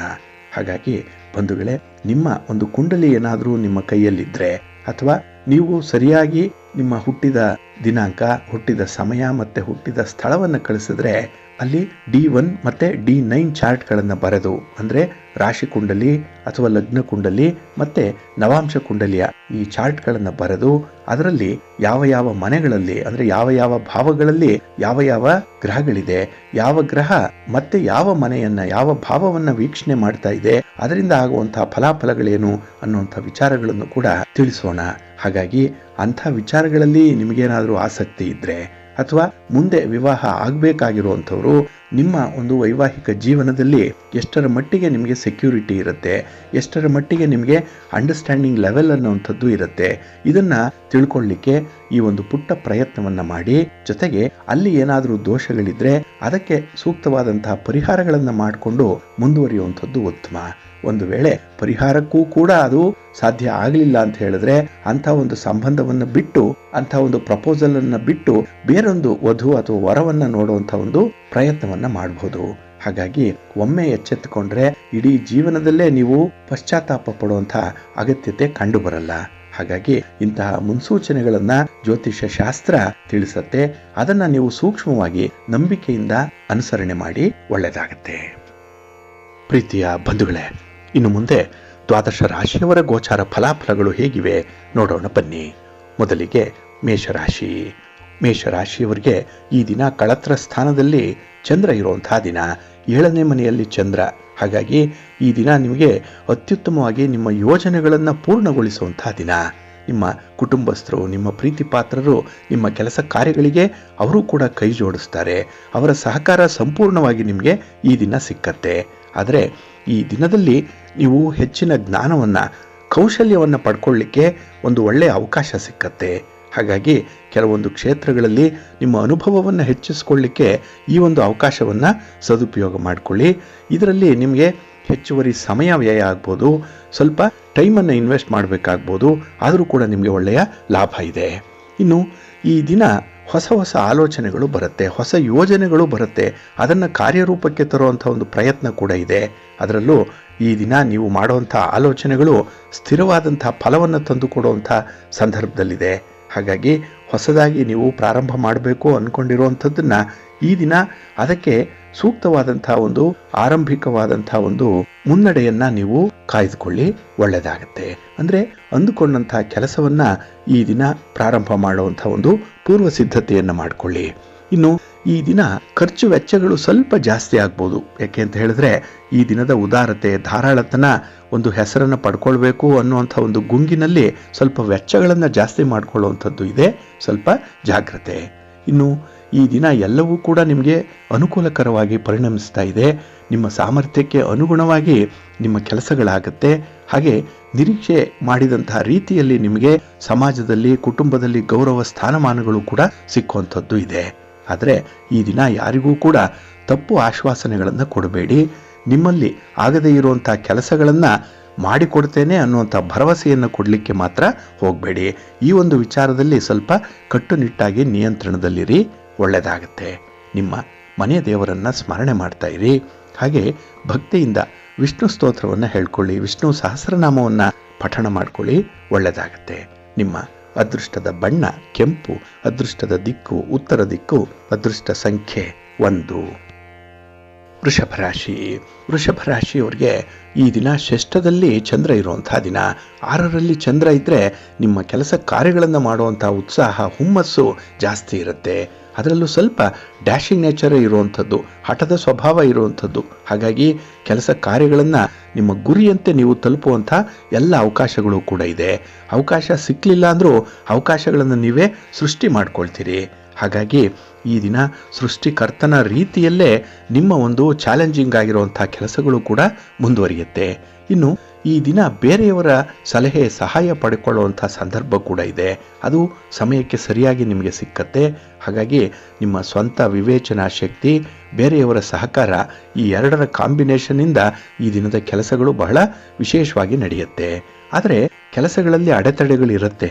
ಅದನ್ನು ಕೂಡ ಈ ದಿನ ನಿಭಾಯಿಸುವಂಥ, ನಿರ್ವಹಣೆ ಮಾಡುವಂಥ ಒಂದು ಸಾಮರ್ಥ್ಯ ಬಹಳ ಚೆನ್ನಾಗಿದೆ. ಹಾಗಾಗಿ ಈ ದಿನ ಅನಿರೀಕ್ಷಿತವಾದಂತಹ ಕೆಲಸಗಳನ್ನು ಕೂಡ ನಿರೀಕ್ಷಿತ ಮಟ್ಟಕ್ಕೆ ಕೊಂಡೊಯ್ಯುವಂಥದ್ದು ಇದೆ. ಇದರಿಂದ ನಿಮಗೆ ಅನುಕೂಲ ಇದೆ, ಜೊತೆಗೆ ಲಾಭ ಕೂಡ ಇದೆ. ಇನ್ನು ಮನೆಯಲ್ಲಿ ನೆಮ್ಮದಿಯ ವಾತಾವರಣ ಇದೆ. ಏಕೆಂದರೆ ನಿಮ್ಮ ಒಂದು ಜವಾಬ್ದಾರಿಯುತವಾದಂತಹ ಕೆಲಸ ಕಾರ್ಯಗಳಿಂದ ನೀವು ಕೊಟ್ಟಂತಹ ಕೆಲವೊಂದು ಭರವಸೆಗಳನ್ನು ಈಡೇರಿಸಿರೋದ್ರಿಂದ ಈ ದಿನ ನಿಮಗೆ ಒಳ್ಳೆಯ ಸ್ಥಾನಮಾನ ಇದೆ, ನಿಮ್ಮ ಮಾತಿಗೆ ಬೆಲೆ ಇದೆ. ಹಾಗೆ ನೀವು ಮಾಡುವಂಥ ಪ್ರತಿ ಕಾರ್ಯಕ್ಕೂ ಕೂಡ ಕುಟುಂಬಸ್ಥರ ಯಾವುದೇ ರೀತಿಯ ಅಡ್ಡಿ ಆತಂಕಗಳು ಇರಲ್ಲ. ಹಾಗಾಗಿ ಬಹಳ ಸ್ಮೂತಾಗಿ ಕೆಲಸಗಳಾಗುತ್ತೆ. ಆದರೆ ಈ ಆರೋಗ್ಯದಲ್ಲಿ ಮಾತ್ರ ಸ್ವಲ್ಪ ಸಮತೋಲನವನ್ನು ಕಾಯ್ದುಕೊಳ್ಬೇಕಾಗತ್ತೆ, ಸ್ವಲ್ಪ ಬ್ಯಾಲೆನ್ಸ್ ಮಾಡಿಕೊಳ್ಬೇಕು. ಅದಕ್ಕಾಗಿಯೇ ಈ ದಿನ ನಿಮ್ಮ ಆಹಾರ ವಿಹಾರಾದಿಗಳಲ್ಲಿ ಸ್ವಲ್ಪ ಎಚ್ಚರಿಕೆ ಇರಲಿ. ಇನ್ನು ಈ ದಿನ ಹೊಸ ವಸ್ತುಗಳನ್ನು ಖರೀದಿ ಮಾಡುವಂಥ ಒಂದು ಒಳ್ಳೆಯ ಯೋಗ ಕೂಡ ಇದೆ. ಇದರಿಂದ ನಿಮ್ಮ ಒಂದು ಸ್ಟೇಟಸ್ ಜಾಸ್ತಿ ಆಗುತ್ತೆ. ಜೊತೆಗೆ ನಿಮ್ಮ ಒಂದು ಐಷಾರಾಮಿಯಾದಂಥ ಜೀವನ, ಕಂಫರ್ಟಬಲ್ ಆಗಿರುವಂಥ ಜೀವನ ನಿಮಗಾಗಿ ಈ ದಿನ ಒದಗಿ ಬರುತ್ತೆ. ಒಟ್ಟಾರೆ ಈ ದಿನ ನಿಮಗೆ ಶುಭ ಫಲವನ್ನು ತಂದುಕೊಡುವಂಥ ವಿದ್ಯಮಾನಗಳು ಜಾಸ್ತಿ ಇದೆ. ತುಂಬ ಚೆನ್ನಾಗಿ ಎಂಜಾಯ್ ಮಾಡ್ತೀರಿ. ಅದನ್ನು ಮುಂದುವರಿಸಿ. ನಿಮ್ಮ ಇಷ್ಟ ದೇವರನ್ನು ಆರಾಧನೆ ಮಾಡ್ತಾ ಇರಿ. ಮಹಾವಿಷ್ಣುವನ್ನು ಪ್ರಾರ್ಥನೆ ಮಾಡ್ಕೊಳ್ಳಿ. ಮಹಾಲಕ್ಷ್ಮಿಯನ್ನು ಈ ದಿನ ನೀವು ದರ್ಶನ ಮಾಡಿ ಸ್ತೋತ್ರ ಹೇಳ್ಕೊಳ್ಳಿ. ಒಳ್ಳೆಯದಾಗತ್ತೆ. ನಿಮ್ಮ ಅದೃಷ್ಟದ ಬಣ್ಣ ಕೆಂಪು, ಅದೃಷ್ಟದ ದಿಕ್ಕು ಉತ್ತರ ದಿಕ್ಕು, ಅದೃಷ್ಟ ಸಂಖ್ಯೆ 1. ಮಿಥುನ ರಾಶಿ. ಮಿಥುನ ರಾಶಿಯವರಿಗೆ ಈ ದಿನ ಪಂಚಮದಲ್ಲಿ ಚಂದ್ರ ಇರುವಂತಹ ದಿನ. ಹಾಗಾಗಿನೇ ಈ ದಿನ ನಿಮಗೆ ಮಧ್ಯಮ ಫಲಗಳಿರುವಂತಹ ದಿನ. ನೀವು ಎಷ್ಟೇ ಪ್ರಯತ್ನ ಮಾಡಿದ್ರೂ ಕೂಡ ಕೆಲವೊಂದು ಕೆಲಸಗಳನ್ನು ಪೂರ್ಣಗೊಳಿಸಲಿಕ್ಕೆ ಸಾಧ್ಯ ಆಗಲ್ಲ. ನಿಮಗೆ ಸಹಾಯ ಮಾಡ್ತೇನೆ ಅಂದವರು ಕೈ ಕೊಡ್ತಾರೆ. ಹಾಗೆ ಸಮಯ ಕೂಡ ನಿಮ್ಮ ಪರವಾಗಿ ನಿಲ್ಲಲ್ಲ. ಈ ಒಂದು ಕಾರಣದಿಂದ ನೀವು ಕೆಲಸ ಕಾರ್ಯಗಳನ್ನು ಅಪೂರ್ಣವಾಗಿ ಮಾಡುವಂಥದ್ದು ಕೂಡ ಇದೆ. ಆದರೆ ಏನಾದರೂ ಒಂದು ಅದ್ಭುತವನ್ನು ಸಾಧನೆ ಮಾಡಲಿಕ್ಕೆ ನಿಮಗೆ ಒಂದು ಒಳ್ಳೆಯ ಅವಕಾಶ ಸಿಕ್ಕತ್ತೆ. ಆದರೆ ಆ ಅವಕಾಶವನ್ನು ಉಪಯೋಗಿಸಿಕೊಳ್ಳೋದ್ರಲ್ಲೂ ಕೂಡ ನಿಮಗೆ ಸ್ವಲ್ಪ ಸೋಮಾರಿತನ ಇರುತ್ತೆ. ಹಾಗಾಗಿ ಈ ದಿನ ಸ್ವಲ್ಪ ಚಟುವಟಿಕೆಯಿಂದ ಇರಿ, ಸ್ವಲ್ಪ ಆತ್ಮವಿಶ್ವಾಸದಿಂದ ಇರಿ. ಆದರೆ ಈ ದಿನದಲ್ಲಿ ಯಶಸ್ಸನ್ನು ಪಡ್ಕೊಳ್ಬೇಕು ಅಂತ ಹೇಳಿದ್ರೆ ಪರಿಶ್ರಮ ಹಿನ್ನೆಲೆಯಲ್ಲಿ ಇದ್ದೇ ಇರಬೇಕು.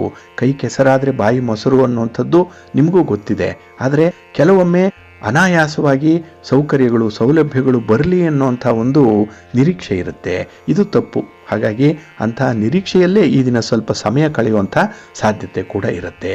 ಹಾಗಾಗಿನೇ ಈ ದಿನ ಶಿಸ್ತುಬದ್ಧವಾದಂತಹ ಕೆಲಸ ಕಾರ್ಯಗಳನ್ನು ನಿಷ್ಠೆಯಿಂದ ಮುಂದುವರಿಸುವಂಥದ್ದು ತುಂಬ ಉತ್ತಮ. ಇನ್ನು ಈ ದಿನ ಹಣಕಾಸಿನ ವ್ಯವಹಾರ ಮಾಡುವಂಥವ್ರಿಗೆ, ಲೇವಾದೇವಿ ವ್ಯವಹಾರ ಮಾಡುವಂಥವ್ರಿಗೆ ಅಷ್ಟೊಂದು ಅನುಕೂಲ ಇಲ್ಲ. ಸ್ವಲ್ಪ ವ್ಯವಹಾರದಲ್ಲಿ ನಿಮಗೆ ನಷ್ಟಗಳು ಉಂಟಾಗುವಂಥ ಜಾಸ್ತಿ ಇರುತ್ತೆ. ಗಂಟು ನಂಟು ಎರಡೂ ಇರಲ್ಲ. ಸ್ವಲ್ಪ ಜಾಗ್ರತೆ. ಇನ್ನು ಈ ದಿನ ನಿಮ್ಮ ಜೀವನ ಸಂಗಾತಿಯ ಬಗ್ಗೆ, ನಿಮ್ಮ ವೈವಾಹಿಕ ಜೀವನದ ಬಗ್ಗೆ ಒಂದು ಚಿಂತೆ ನಿಮಗೆ ಉದ್ಭವಿಸುವಂಥದ್ದು ಇದೆ. ಅದು ಇಲ್ಲಿಯವರೆಗೆ ಅಂಥ ಒಂದು ಚಿಂತೆ ಇರಲಿಲ್ಲ, ಅಂಥ ಒಂದು ಜವಾಬ್ದಾರಿ ಇರಲಿಲ್ಲ. ಆದರೆ ಈ ದಿನ ಆ ಒಂದು ವಿಚಾರದಲ್ಲಿ ನಿಮಗೆ ಒಂದು ವಿಶೇಷವಾದಂಥ ಒತ್ತಡ ಉಂಟಾಗುವಂಥ ಸಾಧ್ಯತೆ ಇದೆ. ಇದು ಮನಸ್ಸಿಗೆ ಸ್ವಲ್ಪ ಕಿರಿಕಿರಿ. ಏಕೆಂದರೆ ಇರುವಂಥ ಸೌಲಭ್ಯಗಳನ್ನು ನೀವು ಬದಿಗೊತ್ತಿ ಬೇರೊಂದು ವಾತಾವರಣಕ್ಕೆ ಹೊಂದಿಕೊಳ್ಬೇಕಲ್ಲ ಅನ್ನುವಂಥ ಒಂದು ಮನಸ್ಥಿತಿ. ಹಾಗಾಗಿ ಒಲ್ಲದ ಮನಸ್ಸಿನಿಂದಲೇ ಒತ್ತಡಕ್ಕೆ ಒಳಗಾಗಿ ದಾಕ್ಷಿಣ್ಯಕ್ಕೆ ಬಲಿಯಾಗಿ ಕೆಲವೊಂದು ಕೆಲಸಗಳನ್ನು ಮಾಡುವಂಥ ಸಂದರ್ಭ ಇದೆ. ಇದರಿಂದ ಸ್ವಲ್ಪ ತಲೆನೋವು, ಸ್ವಲ್ಪ ಮನಸ್ಸಿಗೆ ಕಿರಿಕಿರಿ ಆಗುವಂಥದ್ದು ಇರುತ್ತೆ. ಇದನ್ನು ನಿವಾರಣೆ ಮಾಡಿಕೊಳ್ಬೇಕು ಅಂದರೆ ನೀವು ಮನಸ್ಸನ್ನು ನಿಮ್ಮ ಹದ್ದುಬಸ್ತಿನಲ್ಲಿ ಇಟ್ಕೊಳ್ಬೇಕು, ಸಮಸ್ಥಿತಿಯಲ್ಲಿ ಇರಬೇಕು, ಹಿರಿಯರ ಒಂದು ಸಲಹೆಯನ್ನು ಪಡ್ಕೊಳ್ಬೇಕು. ಜೊತೆಗೆ ಮನೆ ದೇವರನ್ನು ಪ್ರಾರ್ಥನೆ ಮಾಡ್ಕೊಳ್ಳಿ. ನಿಮ್ಮ ಇಷ್ಟ ದೇವರನ್ನು ಈ ದಿನ ದರ್ಶನ ಮಾಡ್ಕೊಳ್ಳಿ. ಮಹಾಗಣಪತಿಯನ್ನು ಈ ದಿನ ನೀವು ಪೂಜೆ ಮಾಡಿ. ಒಳ್ಳೆಯದಾಗುತ್ತೆ. ನಿಮ್ಮ ಅದೃಷ್ಟದ ಬಣ್ಣ ಗುಲಾಬಿ, ಅದೃಷ್ಟದ ದಿಕ್ಕು ಉತ್ತರ ದಿಕ್ಕು, ಅದೃಷ್ಟ ಸಂಖ್ಯೆ 6. ಕರ್ಕಾಟಕ ರಾಶಿ. ಕರ್ಕಾಟಕ ರಾಶಿಯವರಿಗೆ ಈ ದಿನ ಚತುರ್ಥದಲ್ಲಿ ಚಂದ್ರ ಇರುವಂಥ ದಿನ. ನಿಮ್ಮ ರಾಶಿಯ ಅಧಿಪತಿಯಾದಂತಹ ಚಂದ್ರ 4ನೇ ಮನೆಯ ಸುಖ ಸ್ಥಾನದಲ್ಲಿದ್ದಾನೆ. ಆದರೆ ನೀವು ಮಾತ್ರ ಸುಖದಿಂದ ವಂಚಿತರಾಗುವಂಥದ್ದಿದೆ. ಎಲ್ಲವೂ ಕೂಡ ಇದೆ, ನಿಮ್ಮ ಕಣ್ಣೆದುರಿಗೆ ಎಲ್ಲವೂ ಕಾಣಿಸ್ತಾ ಇದೆ. ಆದರೆ ಅದನ್ನು ಅನುಭವಿಸುವಂಥ ಯೋಗ ಮಾತ್ರ ಕಡಿಮೆ ಇರುವಂಥದ್ದು. ಹಾಗಾಗಿ ಸಮಯಕ್ಕೆ ಸರಿಯಾಗಿ ನೀವು ಬಯಸಿದ್ದು ನಿಮ್ಮ ಕೈಗೆ ಬರಲ್ಲ. ಇನ್ನು ವಿಶೇಷತೆ ಅಂತ ಹೇಳಿದ್ರೆ ಕೆಲವರು ನಿಮ್ಮನ್ನು, ನಿಮ್ಮ ಒಂದು ಶ್ರೇಯಸ್ಸನ್ನು, ನಿಮ್ಮ ಒಂದು ಉನ್ನತಿಯನ್ನು ಕಂಡು ಸಹಿಸಲಾಗದಂಥವರು, ಹೊಟ್ಟೆ ಉರಿ ಪಡುವಂಥವರು ನಿಮ್ಮ ಬಗ್ಗೆ ಅಪಪ್ರಚಾರ ಮಾಡುವಂಥ ಸಾಧ್ಯತೆ ಇರುತ್ತೆ. ಅಲ್ಲಿ ನೀವು ಬಲಿಪಶು ಆಗುವಂಥದ್ದು ಕೂಡ ಇದೆ. ಅಲ್ಲಿ ಸ್ಕೇಪ್ ಕೋಟ್ ಆಗಿಬಿಡ್ತೀರಿ. ಹಾಗಾಗಿ ಸ್ವಲ್ಪ ಎಚ್ಚರಿಕೆಯಿಂದ ಇರಬೇಕು. ಯಾವುದೇ ರೀತಿಯ ಆಪಾದನೆಗಳು ಅಪವಾದಗಳು ಬಂದರೂ ಕೂಡ ಅದನ್ನು ನೀವು ಸಮರ್ಥನೆ ಮಾಡಿಕೊಳ್ಬೇಕು. ನನ್ನದು ತಪ್ಪಿಲ್ಲ, ಅಂಥ ವ್ಯಕ್ತಿತ್ವ ಇಲ್ಲ ಅನ್ನೋಂಥದ್ದನ್ನು ಹೇಳಬೇಕಿದ್ರೆ ನಿಮ್ಮಲ್ಲಿ ಸಾಕಷ್ಟು ಉದಾಹರಣೆಗಳು ಇರಬೇಕಾಗತ್ತೆ. ಹಾಗಾಗಿ ಆತ್ಮವಿಶ್ವಾಸದಿಂದ ಬಲವಾಗಿ ಈ ದಿನ ನಿಮ್ಮನ್ನು ನೀವು ರಕ್ಷಣೆ ಮಾಡಿಕೊಳ್ಳುವಂಥ ಒಂದು ಸಂದರ್ಭ ಬರಬಹುದು. ಪ್ರಯತ್ನ ಮಾಡಿ. ಒಳ್ಳೆಯದಾಗತ್ತೆ. ಇನ್ನು ಈ ದಿನ ಹಣಕಾಸಿನ ವಿಚಾರದಲ್ಲಿ ಸ್ವಲ್ಪ ಒತ್ತಡಗಳಿರುತ್ತೆ.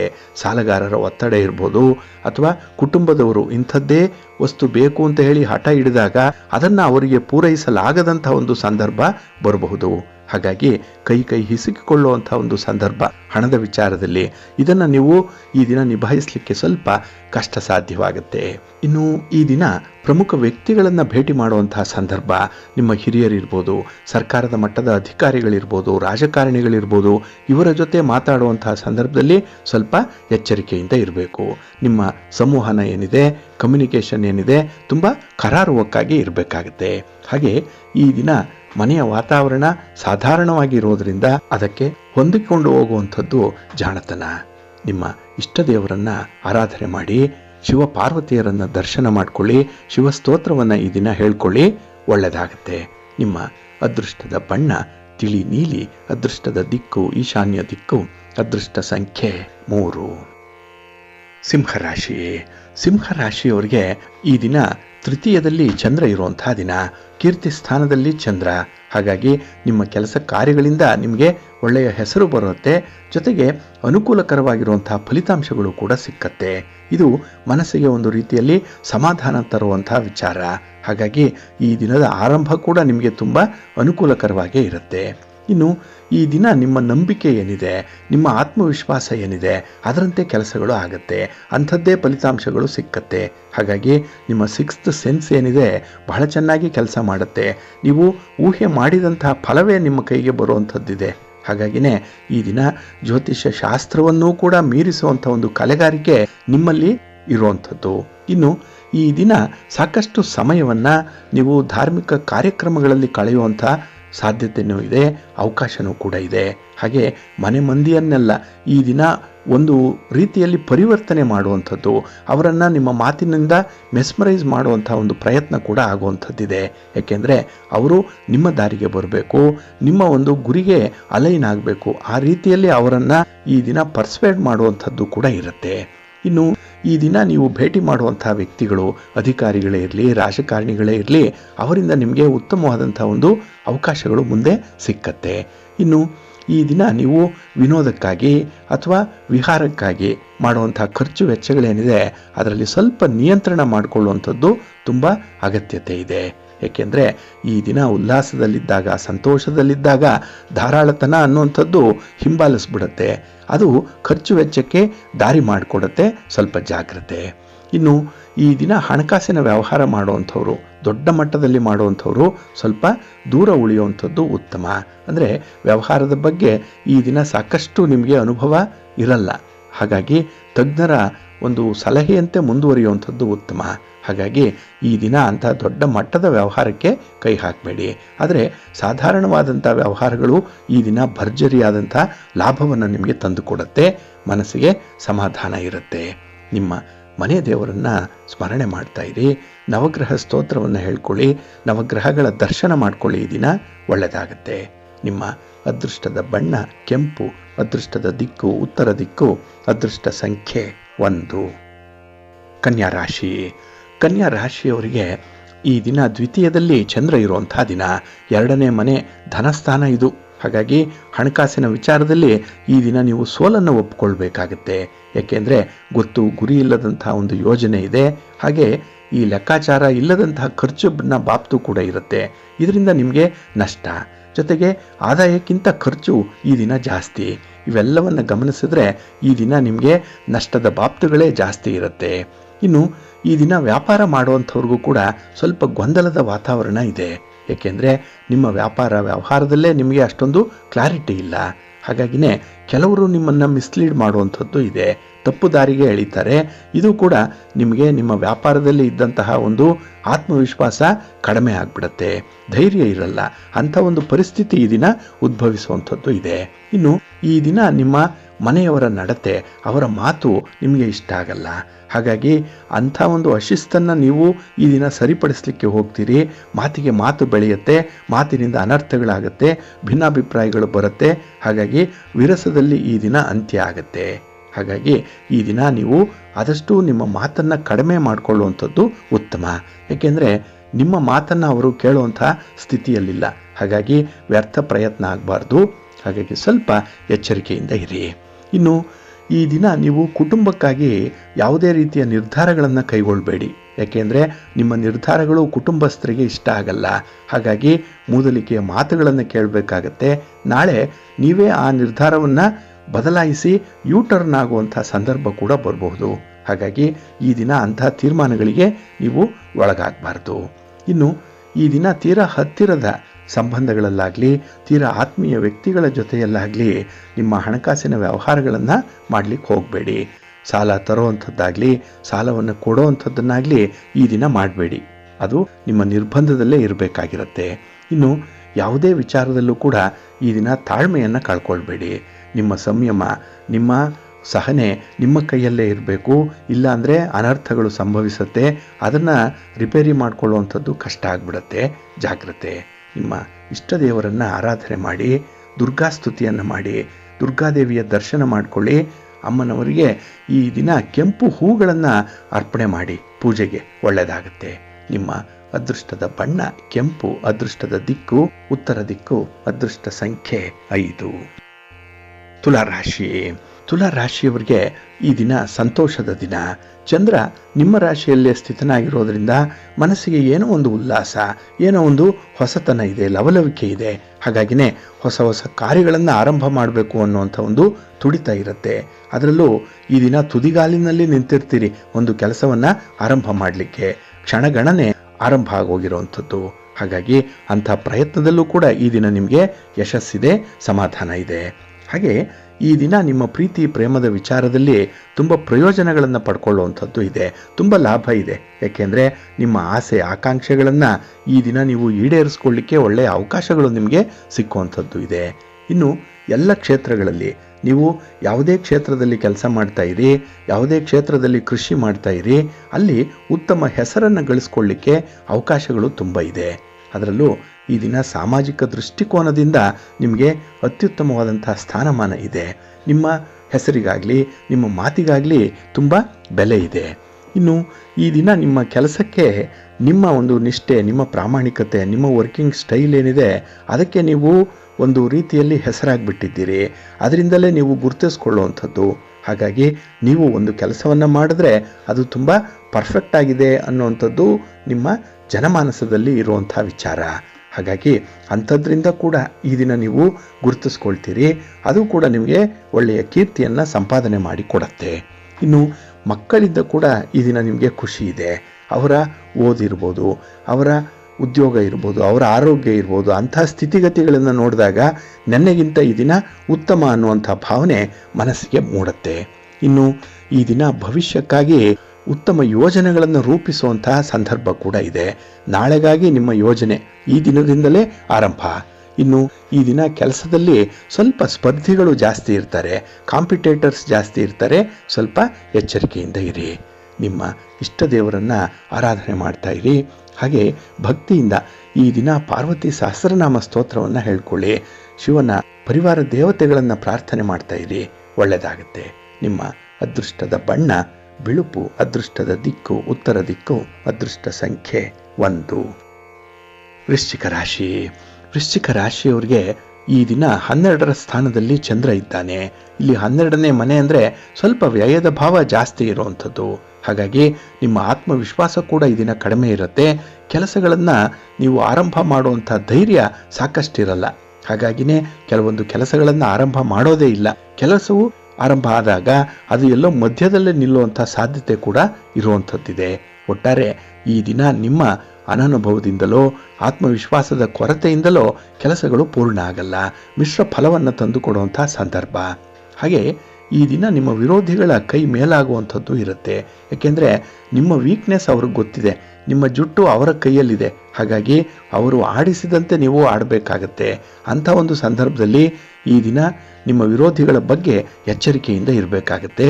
ಯಾವುದೇ ವಿಚಾರದಲ್ಲಿ, ಅದರಲ್ಲೂ ಮಾತಿನಲ್ಲಿ ತಗಲಾಕೊಳ್ಬೇಡಿ. ಮಾತು ಬಹಳ ಶುದ್ಧವಾಗಿರಬೇಕು. ನಡೆದಂತೆ ನುಡಿಬೇಕು, ನುಡಿದಂತೆಯೇ ನಡೆಯಬೇಕು. ಈ ಒಂದು ವಿಚಾರವನ್ನು ನೀವು ಈ ದಿನ ನಂಬಿಕೆಯಿಂದ ಫಾಲೋ ಮಾಡಿ. ಇನ್ನು ಈ ದಿನ ಯಾವುದೇ ಒಂದು ಸ್ಪರ್ಧೆ, ಯಾವುದೇ ಒಂದು ಪರೀಕ್ಷೆ, ಇದರಲ್ಲಿ ನೀವು ಯಶಸ್ಸನ್ನು ಕಾಣಬೇಕು ಅಂತ ಹೇಳಿದ್ರೆ ಸ್ವಲ್ಪ ಪರಿಶ್ರಮದ ಅಗತ್ಯತೆ ಇದೆ. ಇಲ್ಲಿ ಓವರ್ ಕಾನ್ಫಿಡೆನ್ಸ್ ಅನ್ನುವಂಥದ್ದು ಸ್ವಲ್ಪ ಅದರ ಪಾತ್ರವನ್ನು ನಿರ್ವಹಣೆ ಮಾಡ್ತಾ ಇದೆ. ಹಾಗಾಗಿ ಹೆಚ್ಚು ಹೆಚ್ಚು ಆತ್ಮವಿಶ್ವಾಸ ಇದ್ದರೆ ಎಲ್ಲೋ ಒಂದು ಕಡೆ ನಿಮಗೆ ನಷ್ಟ ಆಗುತ್ತೆ, ಸೋಲಾಗುತ್ತೆ. ಹಾಗಾಗಿ ಈ ಅತಿಯಾದ ಓವರ್ ಕಾನ್ಫಿಡೆನ್ಸ್ ಏನಿದೆ ಇದನ್ನು ಸ್ವಲ್ಪ ನಿಯಂತ್ರಣ ಮಾಡಿಕೊಳ್ಳುವಂಥದ್ದು ಉತ್ತಮ. ನಿಮಗೆ ಈ ಮೊಲ ಮತ್ತು ಆಮೆಯ ಓಟದ ಸ್ಪರ್ಧೆಯ ಕಥೆ ಗೊತ್ತಿದೆ, ಆ ರೀತಿ ಆಗ್ಬಿಡುತ್ತೆ, ಜಾಗ್ರತೆ. ಇನ್ನು ಈ ದಿನ ಯಾವುದೇ ಒಂದು ವಿಚಾರದಲ್ಲಿ ಕಾನೂನನ್ನು ಉಲ್ಲಂಘನೆ ಮಾಡಬೇಡಿ. ಶಿಸ್ತು ಪರಿಪಾಲನೆ ಬಹಳ ಮುಖ್ಯ. ಏಕೆಂದರೆ ಈ ದಿನ ವಾಹನದಿಂದ ಆಗಲಿ ಅಥವಾ ಬೇರೆ ಯಾವುದೇ ರೀತಿಯ ಈ ವೈಲೇಷನ್ ಆಫ್ ರೂಲ್ಸ್ ಏನಿದೆ ಇದರಿಂದ ನಿಮಗೆ ಸ್ವಲ್ಪ ದಂಡ, ಸ್ವಲ್ಪ ಮಾನಸಿಕ ಹಿಂಸೆ, ಕಿರಿಕಿರಿ ಆಗುವಂಥದ್ದು ಕಾಣಿಸ್ತಾ ಇದೆ. ಸ್ವಲ್ಪ ಶಿಸ್ತು ನಿಯಮಗಳನ್ನು ಕಾಳಜಿಯಿಂದ ನೀವು ಪರಿಪಾಲನೆ ಮಾಡಬೇಕಾಗತ್ತೆ. ಇದೊಂದರಲ್ಲಿ ಎಚ್ಚರಿಕೆಯಿಂದ ಇರಿ. ಹಾಗೆ ಸ್ತ್ರೀ ವರ್ಗದವರಿಂದ ಕೂಡ ಈ ದಿನ ಸ್ವಲ್ಪ ಜಾಗ್ರತೆ. ನಿಮ್ಮ ಇಷ್ಟ ದೇವರನ್ನು ಆರಾಧನೆ ಮಾಡ್ತಾ ಇರಿ. ಹಾಗೆ ಭಕ್ತಿಯಿಂದ ಈ ದಿನ ಮಹಾಲಕ್ಷ್ಮಿಯನ್ನು, ಮಹಾವಿಷ್ಣುವನ್ನು ಪ್ರಾರ್ಥನೆ ಮಾಡಿಕೊಳ್ಳಿ. ಯಾವುದಾದ್ರೂ ಒಂದು ವಿಷ್ಣು ತತ್ವ ಇರುವಂಥ ದೇವಾಲಯಕ್ಕೆ ಹೋಗಿ ಬನ್ನಿ. ಶ್ರೀ ಲಕ್ಷ್ಮೀ ನೃಸಿಂಹ ಸ್ತೋತ್ರವನ್ನು ಹೇಳ್ತಾ ಇರಿ, ಒಳ್ಳೆಯದಾಗತ್ತೆ. ನಿಮ್ಮ ಅದೃಷ್ಟದ ಬಣ್ಣ ಕೆಂಪು, ಅದೃಷ್ಟದ ದಿಕ್ಕು ಉತ್ತರ ದಿಕ್ಕು, ಅದೃಷ್ಟ ಸಂಖ್ಯೆ 2. ಧನುರಾಶಿ. ಧನುರಾಶಿಯವರಿಗೆ ಈ ದಿನ ಲಾಭಸ್ಥಾನದಲ್ಲಿ ಚಂದ್ರ ಇರುವಂಥ ದಿನ. 11ನೇ ಮನೆಯಲ್ಲಿ ಚಂದ್ರ ಸ್ಥಿತನಾಗಿದ್ದಾನೆ. ಇದರಿಂದ ನಿಮಗೆ ಲಾಭದ ಅಂಶಗಳು ಜಾಸ್ತಿ, ಅನುಕೂಲದ ಬಾಪ್ತುಗಳು ಜಾಸ್ತಿ. ಹಾಗೆ ಈ ದಿನ ನಿಮಗೆ ನಿಮ್ಮ ಕೆಲಸ ಕಾರ್ಯಗಳಲ್ಲಿ ಬೆಂಬಲ ನೀಡಲಿಕ್ಕೆ ನಿಮ್ಮ ಬಂಧುಗಳು, ಸ್ನೇಹಿತರು ಯಾರಾದರೂ ಒಬ್ಬರು ಇದ್ದೇ ಇರ್ತಾರೆ. ಹಾಗಾಗಿ ನೀವು ಒಂಟಿ ಅನ್ನುವಂಥ ಒಂದು ಮನೋಭಾವನೆ ಬರಲ್ಲ. ಜೊತೆಗೆ ಕೆಲಸಕ್ಕೆ ಯಾರದ್ದಾದರೂ ಒಂದು ಸಹಕಾರ ಇರೋದರಿಂದ ಬಹಳ ಬೇಗ ಕೆಲಸ ಪೂರ್ಣ ಆಗುತ್ತೆ, ಪೂರ್ಣ ಫಲ ನಿಮ್ಮದಾಗುತ್ತೆ. ಇನ್ನು ಈ ದಿನ ತ್ವರಿತವಾಗಿ ಹಣ ಮಾಡಬೇಕು ಅನ್ನುವಂಥದ್ದು, ಆದಾಯದ ಮೂಲವನ್ನು ಹೆಚ್ಚಿಸ್ಕೊಳ್ಬೇಕು. ಒಂದು ಕಡೆಯಿಂದ ಆದಾಯ ಇದ್ದರೆ ಅದು ಸಾಕಾಗ್ತಾ ಇಲ್ಲ, ಮತ್ತೊಂದು ಕಡೆ ಆದಾಯ ಬರಲಿ ಅನ್ನುವಂಥ ಒಂದು ಅಭಿಲಾಷೆ, ಅಭಿಪ್ರಾಯ ನಿಮ್ಮದಾಗಿರುತ್ತೆ. ಅದಕ್ಕಾಗಿ ಈ ದಿನ ನೀವು ಮಾಡುವಂಥ ಪ್ರಯತ್ನ ಅಂದರೆ ಹೊಸ ಯೋಜನೆ ನಿಮಗೆ ಮುಂದೆ ಭಾರಿ ಲಾಭವನ್ನು ತಂದು ಕೊಡುತ್ತೆ. ಹಾಗಾಗಿ ಈ ದಿನ ನೀವು ಮಾಡುವಂಥ ಆಲೋಚನೆ ಸರಿಯಾಗಿರುತ್ತೆ, ಮುಂದುವರಿರಿ. ಇನ್ನು ಈ ದಿನ ಮನೆಯಲ್ಲಿ ಒಂದು ರೀತಿಯಲ್ಲಿ ಸುಧಾರಣೆ ಇರುವಂಥ ಸಂದರ್ಭ. ಅಂದರೆ ಕೆಲವೊಂದು ವಿಚಾರಗಳಲ್ಲಿ ಬಹಳ ಶಿಸ್ತುಬದ್ಧವಾಗಿರುತ್ತೆ. ನೀವು ಅಂದುಕೊಂಡಂಥ ಒಂದು ವಾತಾವರಣ ಮನೆಯಲ್ಲಿ ಕಾಣಿಸ್ತಾ ಇದೆ. ಇದರಿಂದ ನಿಮಗೆ ನೆಮ್ಮದಿ ಇದೆ. ಹಾಗೆ ಆರೋಗ್ಯದ ವಿಚಾರದಲ್ಲೂ ಕೂಡ ಈ ದಿನ ತುಂಬ ಕಾಳಜಿ, ಕಳಕಳಿ ಇರುವಂಥ ಸಂದರ್ಭ ಇದೆ. ಇನ್ನು ಕಾರ್ಯಕ್ಷೇತ್ರದಲ್ಲಿ ನಿಮ್ಮ ಒಂದು ಪ್ರತಿಭೆ, ನಿಮ್ಮ ಚಾತುರ್ಯ, ನಿಮ್ಮ ಬುದ್ಧಿವಂತಿಕೆ, ಇದರಿಂದ ಒಳ್ಳೆಯ ಅಭಿಪ್ರಾಯವನ್ನು ಈ ದಿನ ನೀವು ಸೃಷ್ಟಿ ಮಾಡ್ಕೊಳ್ತೀರಿ. ನಿಮ್ಮ ಬಗ್ಗೆ ಎಲ್ಲಿಲ್ಲದಂತಹ ಒಂದು ವಿಶ್ವಾಸಾರ್ಹವಾದಂಥ ಮಾತುಗಳು ಬರುತ್ತೆ. ಹಾಗೆ ಈ ದಿನ ನಿಮ್ಮ ಪ್ರೀತಿ ಪಾತ್ರರ ವಿಚಾರದಲ್ಲೂ ಕೂಡ ನಿಮ್ಮ ಉದಾರತೆ ಎದ್ದು ಕಾಣಿಸುತ್ತೆ. ಉತ್ಸಾಹದಿಂದಲೇ ಕಷ್ಟದ ಕೆಲಸಗಳನ್ನು ಕೂಡ ಜೊತೆಯಾಗಿ ಮಾಡುವಂಥ ಒಂದು ಮನಸ್ಥಿತಿ ಇದೆ. ಹಾಗಾಗಿ ಈ ಬದುಕು ಅಂದರೆ ಏನು, ನಿಜವಾಗ್ಲೂ ಅದರಲ್ಲಿ ಅನುಭವಿಸಿರುವಂಥ ಕಷ್ಟ ನಷ್ಟಗಳೇನು, ಹಾಗೆ ಪ್ರಾಕ್ಟಿಕಲ್ ಆಗಿ ಯಾವ ರೀತಿಯ ತೀರ್ಮಾನಗಳು ಒಳ್ಳೆಯದಾಗತ್ತೆ ಅನ್ನುವಂಥ ವಿಚಾರದಲ್ಲಿ ಬಹಳ ಪ್ರಬುದ್ಧವಾದಂಥ ತೀರ್ಮಾನ ಈ ದಿನ ಇರುತ್ತೆ. ಹಾಗಾಗಿ ನಿಮ್ಮ ಒಂದು ಮೆಚುರಿಟಿ ಲೆವೆಲ್ ಈ ದಿನ ತುಂಬ ಜಾಸ್ತಿ ಇರುತ್ತೆ. ಅದಕ್ಕಾಗಿಯೇ ನಿಮ್ಮ ಮನೆ ದೇವರನ್ನು ಸ್ಮರಣೆ ಮಾಡ್ತಾ ಇರಿ. ಹಾಗೆ ಶ್ರೀ ಲಕ್ಷ್ಮೀ ನೃಸಿಂಹ ಸ್ತೋತ್ರವನ್ನು ಹೇಳ್ಕೊಳ್ಳಿ, ನರಸಿಂಹ ಸ್ವಾಮಿಯ ದರ್ಶನ ಮಾಡ್ಕೊಳ್ಳಿ, ಒಳ್ಳೆಯದಾಗುತ್ತೆ. ನಿಮ್ಮ ಅದೃಷ್ಟದ ಬಣ್ಣ ಗುಲಾಬಿ, ಅದೃಷ್ಟದ ದಿಕ್ಕು ಈಶಾನ್ಯ ದಿಕ್ಕು, ಅದೃಷ್ಟ ಸಂಖ್ಯೆ 1. ಮಕರ ರಾಶಿ. ಮಕರ ರಾಶಿಯವರಿಗೆ ಈ ದಿನ ಬಹಳ ವಿಶೇಷವಾದಂಥ ದಿನ. ಏಕೆಂದರೆ ನಿಮ್ಮ ಉದ್ಯೋಗ ಸ್ಥಾನದಲ್ಲಿ, ನಿಮ್ಮ ಕರ್ಮಸ್ಥಾನದಲ್ಲಿ ಚಂದ್ರ ಇದ್ದಾನೆ. ಇದರಿಂದ ಸಿಕ್ಕಂತಹ ಅವಕಾಶಗಳನ್ನು ಬಹಳ ಸಮರ್ಥವಾಗಿ ಬಳಸ್ಕೊಳ್ತೀರಿ. ಅದರಲ್ಲೂ ಈ ದಿನ ಬೆರಳನ್ನು ತೋರಿಸಿದ್ರೆ ಹಸ್ತವನ್ನೇ ನುಂಗಿದ್ರು ಅಂತಾರಲ್ಲ, ಆ ರೀತಿಯಲ್ಲಿ ಸ್ವಲ್ಪ ಸೂಕ್ಷ್ಮತೆ ಸಿಕ್ಕಿದ್ರೂ ಸಾಕು, ನೀವು ಅದನ್ನು ಗ್ರ್ಯಾಪ್ ಮಾಡುವಂಥದ್ದು, ಅದರ ಮೇಲೆ ಪ್ರಭುತ್ವವನ್ನು, ಹಿಡಿತವನ್ನು ಸಾಧನೆ ಮಾಡುವಂಥ ಒಂದು ಕಲೆಗಾರಿಕೆ ಇದೆ, ಅಂಥ ಒಂದು ಬುದ್ಧಿವಂತಿಕೆ ಇದೆ.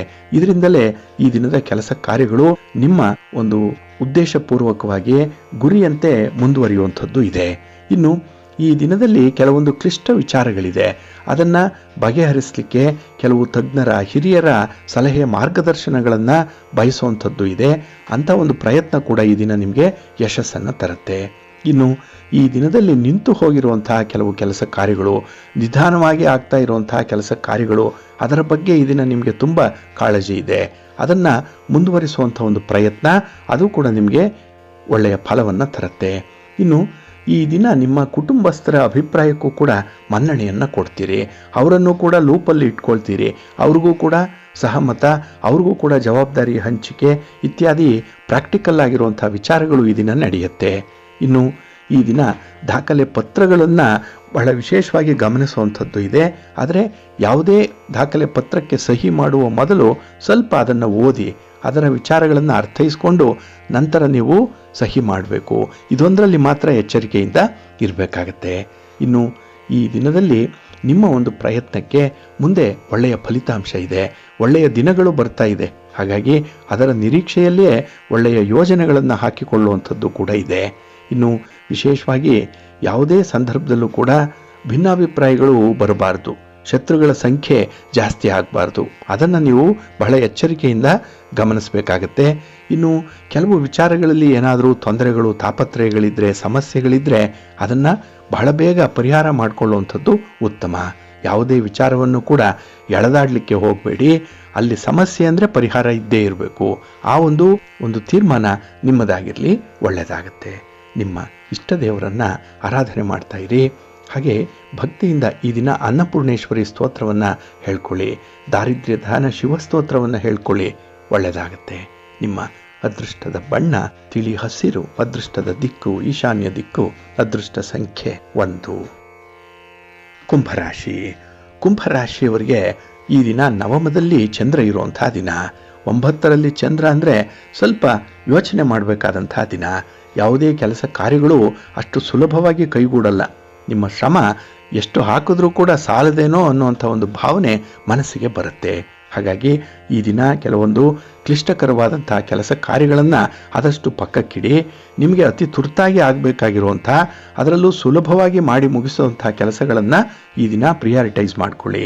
ಏಕೆಂದರೆ ಈ ದಿನ ಕಷ್ಟದಿಂದ ಸುಲಭದ ಕಡೆಗೆ ಹೋಗೋದಕ್ಕಿಂತ ಸುಲಭದಿಂದ ಕಷ್ಟದ ಕಡೆಗೆ ಹೋಗುವಂಥದ್ದು ಸೂಕ್ತ. ಇನ್ನು ಈ ದಿನ ಯಾವುದೇ ಒಂದು ವಿಚಾರದಲ್ಲೂ ಕೂಡ ನಿಮ್ಮ ದೃಷ್ಟಿ ಗುರಿಯತ್ತ ಮಾತ್ರ ಇರಬೇಕಾಗತ್ತೆ. ಏಕೆಂದರೆ ಆ ಎಂಡ್ ಪ್ರಾಡಕ್ಟ್ ಏನಿದೆ ಅದರ ಬಗ್ಗೆ ನಿಮ್ಮ ಗಮನ ಇರಬೇಕು. ಹಾಗಾಗಿ ನೀವು ಕ್ರಮಿಸುವಂಥ ಮಾರ್ಗ, ನಿಮ್ಮ ಒಂದು ಪ್ರಾಸೆಸ್ ಏನಿದೆ ಅದಕ್ಕಿಂತ ನೀವು ಹೆಚ್ಚು ಬೇಗ ಗುರಿಯನ್ನು ತಲುಪುವಂಥ ಒಂದು ಪ್ರಯತ್ನದಲ್ಲಿ ಇರಬೇಕಾಗತ್ತೆ. ಇನ್ನು ಈ ದಿನ ನಿಮ್ಮ ಒಂದು ಅನುಚಿತ ವರ್ತನೆ ಆಗಲಿ, ನಿಮ್ಮ ಕಾನೂನನ್ನು ಮೀರುವಂಥ ಒಂದು ದುಸ್ಸಾಹಸ ಆಗಲಿ ನಿಮಗೆ ಭಾರಿ ನಷ್ಟವನ್ನು ತರುತ್ತೆ, ಒಂದು ಪೆಟ್ಟನ್ನು ಕೊಡುತ್ತೆ.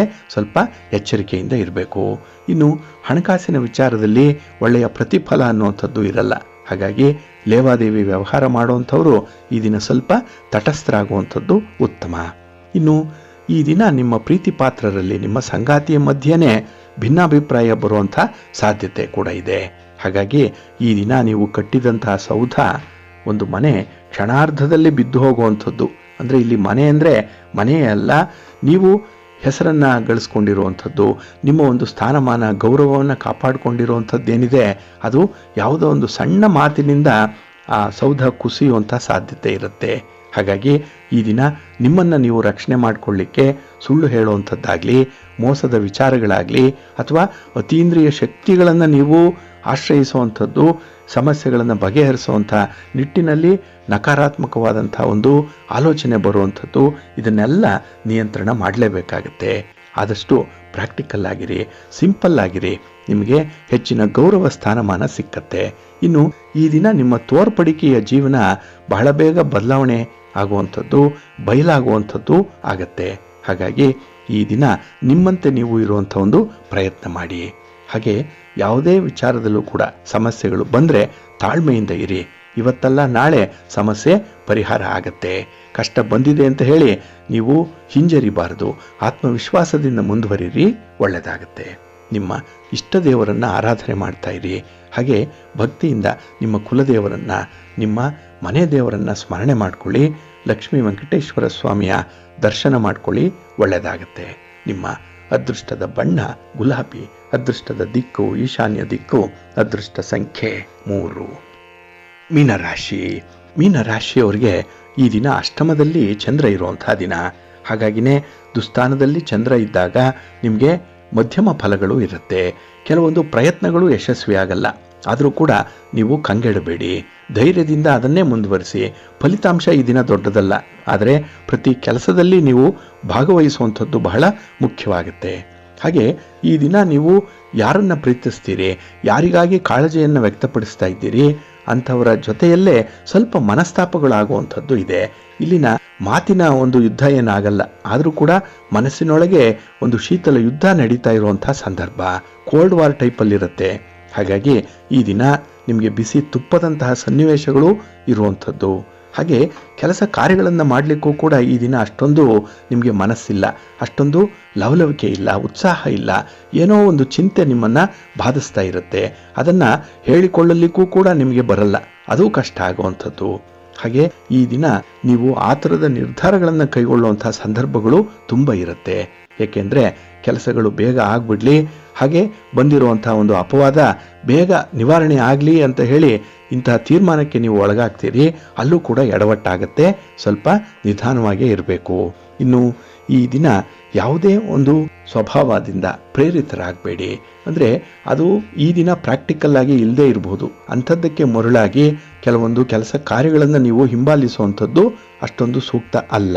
ಇನ್ನು ವಿಶೇಷವಾಗಿ ನಿಮ್ಮ ಪ್ರಯತ್ನಕ್ಕೆ ಒಳ್ಳೆಯ ಫಲ ಸಿಗಬೇಕು ಅಂತ ಹೇಳಿದ್ರೆ ಸ್ವಲ್ಪ ಮುನ್ನುಗ್ಗುವಂಥ ಒಂದು ಸ್ವಭಾವ ಇರಬೇಕು.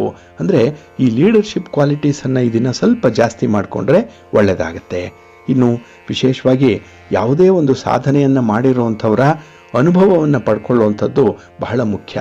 ಹಾಗಾಗಿ ಕಿರಿಯರಿಂದ ಆಗಲಿ ಹಿರಿಯರಿಂದ ಆಗಲಿ ಬರುವಂಥ ಒಂದು ಸಲಹೆ ಮಾರ್ಗದರ್ಶನ ಈ ದಿನ ನಿಮ್ಮ ಒಂದು ಮುಂದಿನ ಜೀವನಕ್ಕೆ ಅಗತ್ಯವಾಗಿರುತ್ತೆ.